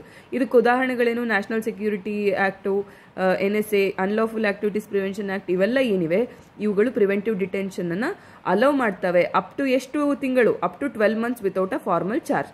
ಯಾಕೆ ಇದು ಇಂಪಾರ್ಟೆಂಟು? ಹೋದ ವರ್ಷ ಕ್ವೆಶನ್ ಬಂದಿತ್ತು ಏನಂತ, ಈಗ ಕಾನ್ಸ್ಟಿಟ್ಯೂಷನಲ್ಲೇ 3 ತಿಂಗಳಕ್ಕಿಂತ ಹೆಚ್ಚು ಎಕ್ಸ್ಟೆಂಡ್ ಮಾಡಂಗಿಲ್ಲ ಅಂತ ಹೇಳ್ತಾರೆ. ಈ ಆ್ಯಕ್ಟ್ಗಳು 12 ಮಂತ್ವರೆಗೂ ಕೊಡ್ತವೆ. ಇದು ಕಾನ್ಸ್ಟಿಟ್ಯೂಷನ್ಗೆ ವಿರುದ್ಧ ಅಲ್ವಾ ಅಂತ ನಾವು ಕೇಳಬಹುದು. ಆದರೆ ಇದು ಕಾನ್ಸ್ಟಿಟ್ಯೂಷನ್ಗೆ ವಿರುದ್ಧ ಅಲ್ಲ. ಯಾಕೆ? ಪಾರ್ಲಿಮೆಂಟು ಇದರ ಕುರಿತಾಗಿ ಕಾನೂನನ್ನು ಮಾಡಬೇಕು ಅಂತ ಸಂವಿಧಾನನ ಹೇಳ್ತಾ ಇದೆ. ಮತ್ತೆ ನೋಡಿ, 12 ಮಂತ್ಸ್ ಇರೋದ್ರಿಂದ ನಾವು ಅಲ್ಲೆಲ್ಲಿ ಲಿಂಕ್ ಮಾಡಿ ಆ ಸ್ಟೇಟ್ಮೆಂಟನ್ನು ರಾಂಗ್ ಅಂತ ಹಾಕ್ಬಿಡ್ತೇವೆ. But actually that statement is right. Preventive detention ಕುರಿತಾಗಿ ಹೋದ ವರ್ಷನೇ ಕ್ವೆಶನ್ ಬಂದಿತ್ತು, ಕರೆಕ್ಟ್ ಅಲ್ವಾ? ಆದ್ದರಿಂದ ಥಿಂಗ್ಸನ್ನು ನೀವು ಕೇರ್ಫುಲಿ ಓದಬೇಕು, ಓಕೆನಾ. ನೆಕ್ಸ್ಟ್ ನೋಡೋಣ, UNSC resolution on ceasefire in Gaza, ಆಯಿತಾ. ನೋಡಿ, ಇದು ಸಿಂಪಲ್ ಆಗಿ ನಮಗೆ ಪ್ರಿಲಿಮ್ಸಿಗೆ ಒಂದು ಸ್ವಲ್ಪ ಕಾನ್ಸೆಪ್ಚುಲಿ ಇಂಪಾರ್ಟೆಂಟ್ ಆಗ್ತದೆ. ಏನು, ಇಂಟರ್ನ್ಯಾಷನಲ್ ಆರ್ಗನೈಸೇಷನ್ಸಿನ ಕುರಿತಾಗಿನೂ ಸಹ ಕ್ವೆಶನ್ಸ್ ಬರ್ತದೆ ಅಲ್ವಾ. ಸೊ ಬೇಸಿಕಲಿ ಸ್ಟ್ಯಾಟಿಕ್ ಆಗಿ UN ಸೆಕ್ಯೂರಿಟಿ ಕೌನ್ಸಿಲ್ ಬಗ್ಗೆ ಕ್ವೆಶನ್ ಬರಬಹುದು. ಅದೇ ರೀತಿಯಾಗಿ UN ಸೆಕ್ಯೂರಿಟಿ ಕೌನ್ಸಿಲ್ನಲ್ಲಿ ರೆಸಲ್ಯೂಷನ್ಗಳು ಹೇಗೆ ಕಾರ್ಯವನ್ನು ನಿರ್ವಹಿಸ್ತವೆ ಅಂತಕ್ಕಂಥ ಒಂದು ಕ್ವೆಶನ್ಸು ಬರಬಹುದು, ಆಯಿತಾ. ಸೊ ಆದ್ದರಿಂದ ಇದರ ಕುರಿತಾಗಿ ನಾವು ನೋಡೋಣ. ಅಂದರೆ ರೆಸಲ್ಯೂಷನ್ ಅಂತಂತಂದರೆ ಬೇಸಿಕಲಿ ಏನು, ನಿರ್ಣಯಗಳು, ಆಯಿತಾ, ಡಿಸಿಷನ್ಸ್ ಅಂತ ನಾವು ಹೇಳಬಹುದು. ಸೊ ಇತ್ತೀಚೆಗೆ ಏನಾಯಿತು ಅಂತಂತಂದರೆ, ಈ ಗಾಜಾದಲ್ಲಿ ನಡೀತಿರ್ತಕ್ಕಂತಹ ಇಸ್ರೇಲ್ ಮತ್ತು ಗಾಜಾ ಕಾನ್ಫ್ಲಿಕ್ಟ್ ಏನಿದೆ ಅದಕ್ಕೆ ಅಟ್ಲೀಸ್ಟ್ ಕದನ ವಿರಾಮವನ್ನು ಘೋಷಿಸಬೇಕು ರಂಜಾನಿನ ಒಂದು ತಿಂಗಳಲ್ಲಿ ಅಂತಕ್ಕಂತಹದನ್ನು UN ಸೆಕ್ಯೂರಿಟಿ ಕೌನ್ಸಿಲ್ ಹೇಳ್ತು, ಆಯಿತಾ. ಅದಕ್ಕೆ ಮುಂಚೆ ಎಲ್ಲ US ಏನು ಮಾಡ್ತಾ ಇತ್ತು, ವೀಟೋ ಪವರ್ನ ಯೂಸ್ ಮಾಡಿಕೊಂಡು ಬೇಡ ಬೇಡ ಅಂತ ಹೇಳ್ತಾ ಇತ್ತು. ಅಟ್ಲೀಸ್ಟ್ ಈ ಸಾರಿ ಏನಾಗಿದೆ, US ವೀಟೋವನ್ನು ಬಳಸಿಲ್ಲ, ಬದಲಾಗಿ ನಾನು ವೋಟೇ ಮಾಡೋದಿಲ್ಲ, ಹೂನು ಹೇಳೋದಿಲ್ಲ, ನೋನು ಹೇಳೋದಿಲ್ಲ ಅಂತ ಹೇಳಿ ಡಿಸೈಡ್ ಮಾಡಿದೆ. ಸೊ ಆದ್ದರಿಂದ ಇದೇನಿದು ಟಾಪಿಕ್ ಅಂತ ನಾವು ನೋಡೋಣ. ಇಲ್ಲಿ ನೋಡಿ, ಫಸ್ಟ್ ಆಫ್ ಆಲ್ ಇದನ್ನು ನೀವು ಮೇನ್ಸಿಗೆ ಹೇಗೆ ಈ ಆರ್ಟಿಕಲನ್ನು ಬಳಸ್ಕೊತೀರಾ? ಸಿಂಪಲ್ ಆಗಿ ನೋಡಿ ಪ್ರಿಲಿಮ್ಸ್ಗೆ ಇದು ಮೇನ್ಲಿ ರಿಲೆವೆಂಟ್ ಇರ್ತಕ್ಕಂಥದ್ದು ಇಂಟರ್ನ್ಯಾಷನಲ್ ಅನ್ರೆಸ್ಟ್ ಅಥವಾ ಏನು ಜಾಗತಿಕ ಬಿಕ್ಕಟ್ಟುಗಳಲ್ಲಿ ಅಥವಾ ಎರಡು ದೇಶಗಳ ನಡುವೆ ಅಥವಾ ಒಂದು ದೇಶ ಮತ್ತು ಪ್ರದೇಶದ ನಡುವೆ ಆಗ್ತಿರ್ತಕ್ಕಂತಹ ಒಂದು ಹಿಂಸಾತ್ಮಕ ಕಾರ್ಯಗಳಲ್ಲಿ ಏನಾಗ್ತಾ ಇದೆ, ಸಾಮಾನ್ಯ ಜನರು ಬಲಿಯಾಗ್ತಾ ಇದ್ದಾರೆ. ಫಾರ್ ಎಕ್ಸಾಂಪಲ್ ನೋಡಿ, ಇಲ್ಲಿ ಈ ಒಂದು ಇಸ್ರೇಲ್ ಮತ್ತು ಗಾಜಾದ ಒಂದು ಬಿಕ್ಕಟ್ಟಿನಲ್ಲಿ ಸರಿಸುಮಾರು 32,000 ಪ್ಯಾಲೆಸ್ಟೀನಿಯನ್ಗಳು ಸಾವನ್ನಪ್ಪಿದ್ದಾರೆ ಮತ್ತೆ 74,000ಕ್ಕೂ ಹೆಚ್ಚು ಜನ ಗಾಯಗೊಂಡಿದ್ದಾರೆ. ಆಲ್ಮೋಸ್ಟ್ ಹೆಚ್ಚು ಕಮ್ಮಿ 1 ಲಕ್ಷಕ್ಕಿಂತ ಹೆಚ್ಚು ಜನ ಅಫೆಕ್ಟ್ ಆಗಿರುವಂಥದ್ದು. ಅಷ್ಟೇ ಅಲ್ಲದೆ ಗಾಜಾದ ಸರಿಸುಮಾರು 90% ಏನು ಪಾಪ್ಯುಲೇಷನ್ ಏನಿದೆ ಆಯ್ತಾ, ಇದು ಅಲ್ಲಿಂದ ಡಿಸ್ಪ್ಲೇಸ್ ಆಗಿದೆ. ದಟ್ಸ್ ಅ ಹ್ಯೂಜ್ ನಂಬರ್ ಅಲ್ವಾ. ಸೊ ಇದನ್ನ ನೀವು ಡೇಟಾವನ್ನು ನೀವು ನಿಮ್ಮ ಆನ್ಸರ್ಸ್ ಅಲ್ಲಿ ಪೀಸ್, ಸೆಕ್ಯೂರಿಟಿ ಇವೆಲ್ಲದರ ಕುರಿತಾಗಿ ಬಳಸಬಹುದು. ನೋಡಿ, ಎಲ್ಲೆಲ್ಲಿ ಏನೇನು ಕಂಟೆಂಟ್ ಸಿಗುತ್ತೋ ಅದೆಲ್ಲ ಪ್ರತಿಯೊಂದನ್ನು ಎಕ್ಸಾಮ್ ಪರ್ಸ್ಪೆಕ್ಟಿವ್ ಅಲ್ಲಿ ಹೇಗೆ ಬಳಸಬೇಕು ಅಂತ ಹೇಳಿ ನೀವು ಯೂಸ್ ಮಾಡ್ಕೊಳ್ತಾನೆ ಹೋಗಬಹುದು. ಸರಿ ಅಲ್ವಾ? ಸೊ ನೆಕ್ಸ್ಟ್ ನೋಡೋಣ, ಟಾಪಿಕ್ ಏನು ಹೇಳ್ತಾ ಇದೆ ಅಂತಂತಂದ್ರೆ, UN ಸೆಕ್ಯೂರಿಟಿ ಕೌನ್ಸಿಲ್ ಏನಾಯಿತು, ಇದು ಇಮಿಡಿಯೇಟ್ ಒಂದು ಕದನ ವಿರಾಮವನ್ನು ಗಾಜಾದಲ್ಲಿ ಘೋಷಿಸಬೇಕು ಅಂತಕ್ಕಂಥ ಒಂದು ನಿರ್ಣಯವನ್ನು ತೆಗೆದುಕೊಳ್ತು. ಆಯ್ತಾ? ಈ ಒಂದು ನಿರ್ಣಯ ಏನು ಹೇಳ್ತಾ ಇದೆ ಅಂತಂತಂದ್ರೆ, ಈ ಪ್ಯಾಲೆಸ್ಟೀನಿಯನ್ಸ್ ಈ ರೀತಿ ಕದನ ವಿರಾಮವನ್ನು ಕೊಡಬೇಕು ಅಂತ ಹೇಳ್ತಾ ಇದೆ.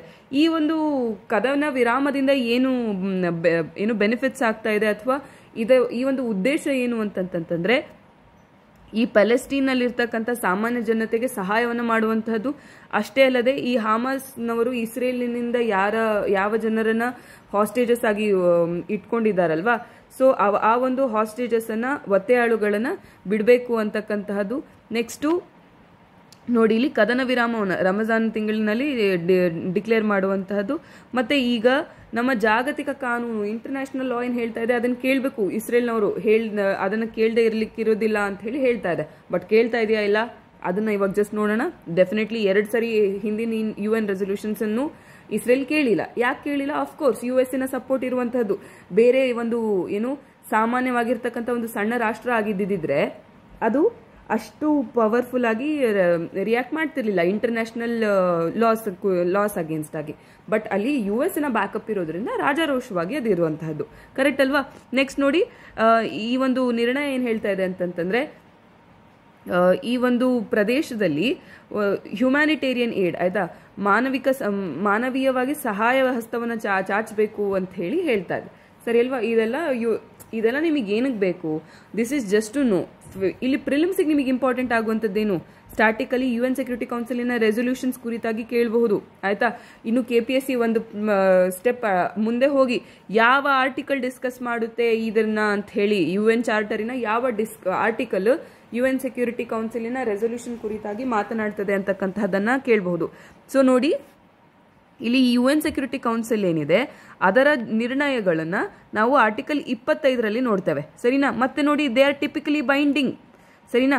ಸೊ ಇದ್ರ ಕುರಿತಾಗಿ ನಾವು UNSC ಇದನ್ನ ಏನು ಸ್ಕ್ರೀನ್ ಶಾಟ್ ಅನ್ನ ನೋಡಿದಾದ್ರೆ, decisions are generally binding, generally legally binding. Generally legally binding ಅಂದ್ರೆ ಸಾಮಾನ್ಯವಾಗಿ ಇದು ಲೀಗಲಿ ಬೈಂಡಿಂಗ್ ಅಂತ ಅರ್ಥ.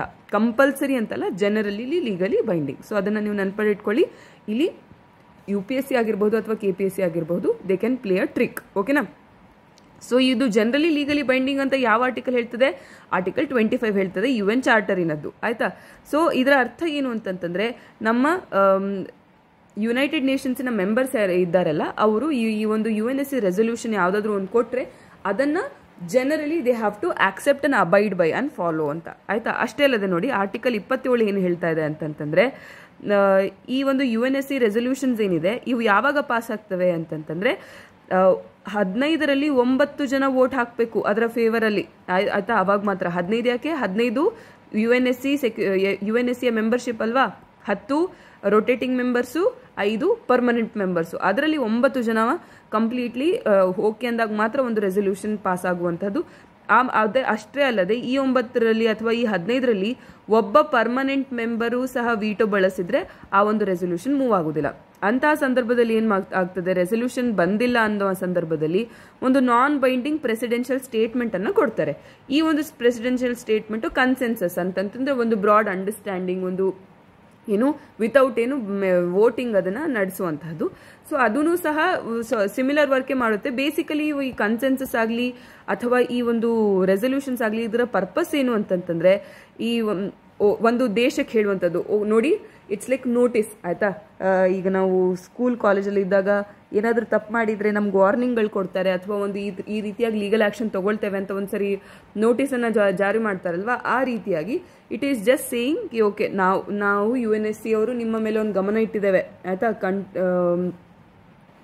ಅಂದರೆ ಯಾವುದೇ ಒಂದು ದೇಶ ಒಂದು ತಪ್ಪನ್ನು ಮಾಡ್ತಾ ಇದೆ ಅಂತಂದರೆ ಅದಕ್ಕೆ ದೇಶಕ್ಕೆ ಹೇಳುವಂಥದ್ದು, ನೋಡಿ ನಮ್ಮ ಗಮನ ನಿಮ್ಮ ಮೇಲಿದೆ, ಮತ್ತು ಈ ರೀತಿ ಮಾಡಬೇಡಿ ಅಂತ ಒಂದು ಪೊಲಿಟಿಕಲ್ ಪ್ರೆಷರ್ನ ಕ್ರಿಯೇಟ್ ಮಾಡುವಂಥದ್ದು, ಸರಿ ಅಲ್ವಾ. ಸೊ ಈ ಒಂದು ರೆಸೊಲ್ಯೂಷನ್ ನೋಡಿ 14 ಜನ ಇನ್ ಫೇವರ್ ವೋಟ್ ಮಾಡಿದ್ರು, US ವೋಟೇ ಮಾಡಿಲ್ಲ. ಸೊ ಅದರಿಂದ obviously this resolution has been passed. So ನೋಡಿ, ಇದರಲ್ಲಿ ಎಲ್ಲಾದರೂ ಭಾರತ ಇದೆಯಾ? ಇಲ್ಲ. ಯಾಕಿಲ್ಲ? ವೋಟ್ ಮಾಡಿಲ್ಲ ಅಂತನ ಭಾರತ? ಇಲ್ಲ. UN ಸೆಕ್ಯೂರಿಟಿ ಕೌನ್ಸಿಲಿನ ಮೆಂಬರ್ ಅಲ್ಲ ಇವಾಗ ಭಾರತ, ಅದಕ್ಕೋಸ್ಕರ ಇಲ್ಲ, ಸರಿ ಅಲ್ವಾ. ಸೊ UNSC ಕುರಿತಾಗಿ ನಾವು ನೋಡೋದಾದ್ರೆ 15 ಜನ, ಅದರಲ್ಲಿ 10 ಜನ ರೊಟೇಟಿಂಗ್ ಮೆಂಬರ್ಸು, 5 ಜನ ಪರ್ಮನೆಂಟ್ ಮೆಂಬರ್ಸು, ಕರೆಕ್ಟ್ ಅಲ್ವಾ. So decisions are generally legally binding, ನೆನಪಲ್ಲಿ ಇಟ್ಕೊಳ್ಳಿ. So 5 members permanent members may block the resolution by using their veto power. ಆದರೆ ಜನರಲ್ ಥಿಂಗ್ಸ್ ಅನ್ನ ಇಟ್ಕೊಂಡು ಆ ವಿಟೋ ಪವರ್ ಅನ್ನ ಬಳಸುವಂತಿಲ್ಲ, ಸರಿ ಅಲ್ವಾ. ಸೊ ನೋಡಿ, ಇಸ್ರೇಲು ಏನು ಈ ಒಂದು ನಿರ್ಣಯಗಳನ್ನ ರೆಸೊಲ್ಯೂಷನ್ಸ್ ಅನ್ನ ಒಪ್ಪಿದೆಯಾ? ಮುಂಚೆ ನೋಡೋಣ.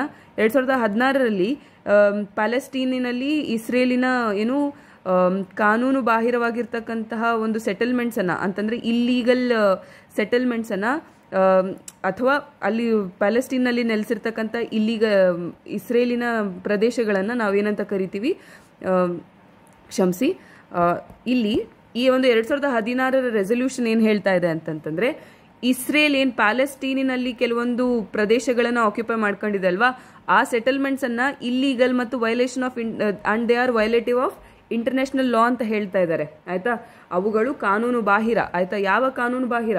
ಜಾಗತಿಕ ಕಾನೂನು ಬಾಹಿರ, ಮತ್ತೆ ಅವುಗಳು ಜಾಗತಿಕ ಕಾನೂನಿನ ವಿರುದ್ಧವಾಗಿ ನಡೀತಾ ಇವೆ ಅಂತ ಇರುವಂತಹದ್ದು ಅಂತ 2016ರ ಒಂದು ರೆಸೊಲ್ಯೂಷನ್ ಹೇಳ್ತಾ ಇದೆ. ಅಷ್ಟೇ ಅಲ್ಲದೆ 2023 ಡಿಸೆಂಬರಲ್ಲಿ UN ಜನರಲ್ ಅಸೆಂಬ್ಲಿನೂ ಸಹ ಹೇಳಿತ್ತು, ಮಾನವೀಯ ನೆಲೆಗಳ ಮೇಲೆ ಅಲ್ಲಿ ಒಂದು ಕದನ ವಿರಾಮವನ್ನು ನೀಡಿ ಅಂತ ಹೇಳಿ. ಆದರೂ ಸಹ ಇಸ್ರೇಲ್ ಕೇಳಿರ್ಲಿಲ್ಲ. ಸೊ ಅದರಿಂದ ಇವೆರಡನ್ನೇ ಕೇಳಿಲ್ಲ.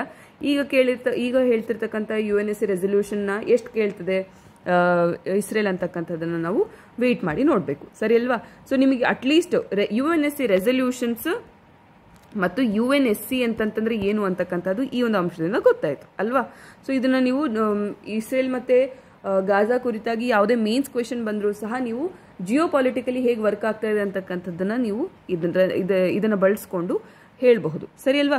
ನೆಕ್ಸ್ಟ್ ನೋಡಿ, ಒಂದು ಚಿಕ್ಕ ಟಾಪಿಕ್ ಇದೆ, domestically systematically important insurance companies ಆಯ್ತಾ. ಈ ರೀತಿ ಡೊಮೆಸ್ಟಿಕಲಿ ಸಿಸ್ಟಮೆಟಿಕಲಿ ಇಂಪಾರ್ಟೆಂಟ್ ಬ್ಯಾಂಕ್ಸ್ ಸಹ ಇದೆ. ಇವೆರಡನ್ನು ಯೂಶಲಿ ಯಾರು ಡಿಕ್ಲೇರ್ ಮಾಡುವಂತಹದ್ದು? RBI ಅಲ್ವಾ. ಸೊ ಸಿಲೆಬಸ್ ಏನು? Current affairs of current events of national and international importance ಮತ್ತು ಇಕಾನಮಿಕ್ಸ್ಗೆ ಇದು ಇಂಪಾರ್ಟೆಂಟ್ ಆಗ್ತದೆ. ಸಿಂಪಲ್ ಆಗಿರ್ತಕ್ಕಂಥ concept, domestically systematically important insurance companies ಅನ್ನ ಇತ್ತೀಚೆಗೆ ಪ್ರತಿ ವರ್ಷನೂ ನೋಡಿ ಡಿಕ್ಲೇರ್ ಮಾಡ್ತಾರಪ್ಪ, ಓಕೆನಾ. ಪ್ರತಿ ವರ್ಷ ಡಿಕ್ಲೇರ್ ಮಾಡುವ ರೀತಿಯಲ್ಲಿ ಈ ವರ್ಷನೂ ಡಿಕ್ಲೇರ್ ಮಾಡಿದ್ದಾರೆ. ಈ ವರ್ಷನೂ ಹೋದ ವರ್ಷ ಏನಿತ್ತಲ್ಲ 3 ಕಂಪನೀಸು, ಅದೇ 3 companies domestically systematically important insurance companies ಆಗಿ ಹೊರಹೊಮ್ಮಿರುವಂತಹದ್ದು. ಸರಿ, domestically systematically important insurance companies ಅಂತಂದ್ರೆ ಯಾವುದು ಅಂತಂದ್ರೆ, ಇಲ್ಲಿ ನೋಡಿ, ಇಲ್ಲಿ ಸಿಮಿಲರ್ ಟು ಬ್ಯಾಂಕ್ಸ್ ಆಯ್ತಾ. ಇನ್ಶೂರೆನ್ಸ್ ಕಂಪನೀಸ್ ತರಾನೇ ಬ್ಯಾಂಕ್ಸ್, ಎಲ್ಲ ಡೆಫಿನಿಷನ್ ಸೇಮ್. ಸೊ ಒಂದು ಕಂಪನಿ, ಇನ್ಶೂರೆನ್ಸ್ ಕಂಪನಿ ಇದೆ. ಆ ಇನ್ಶೂರೆನ್ಸ್ ಕಂಪನಿ ಎಷ್ಟು ದೊಡ್ಡದಾಗಿದೆ ಅಂತಂತಂದ್ರೆ ಅದರ ಒಂದು ಏನು ಮಾರ್ಕೆಟಿನ ಗಾತ್ರ ಅಥವಾ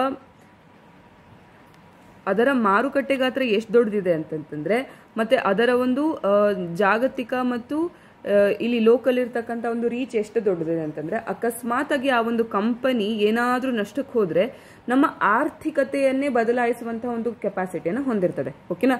so an insurance company which has a big reach, which has a big size, which has such a market importance and domestic and global interconnectedness that its failure would have a significant dislocation of domestic financial system ಆಯ್ತಾ.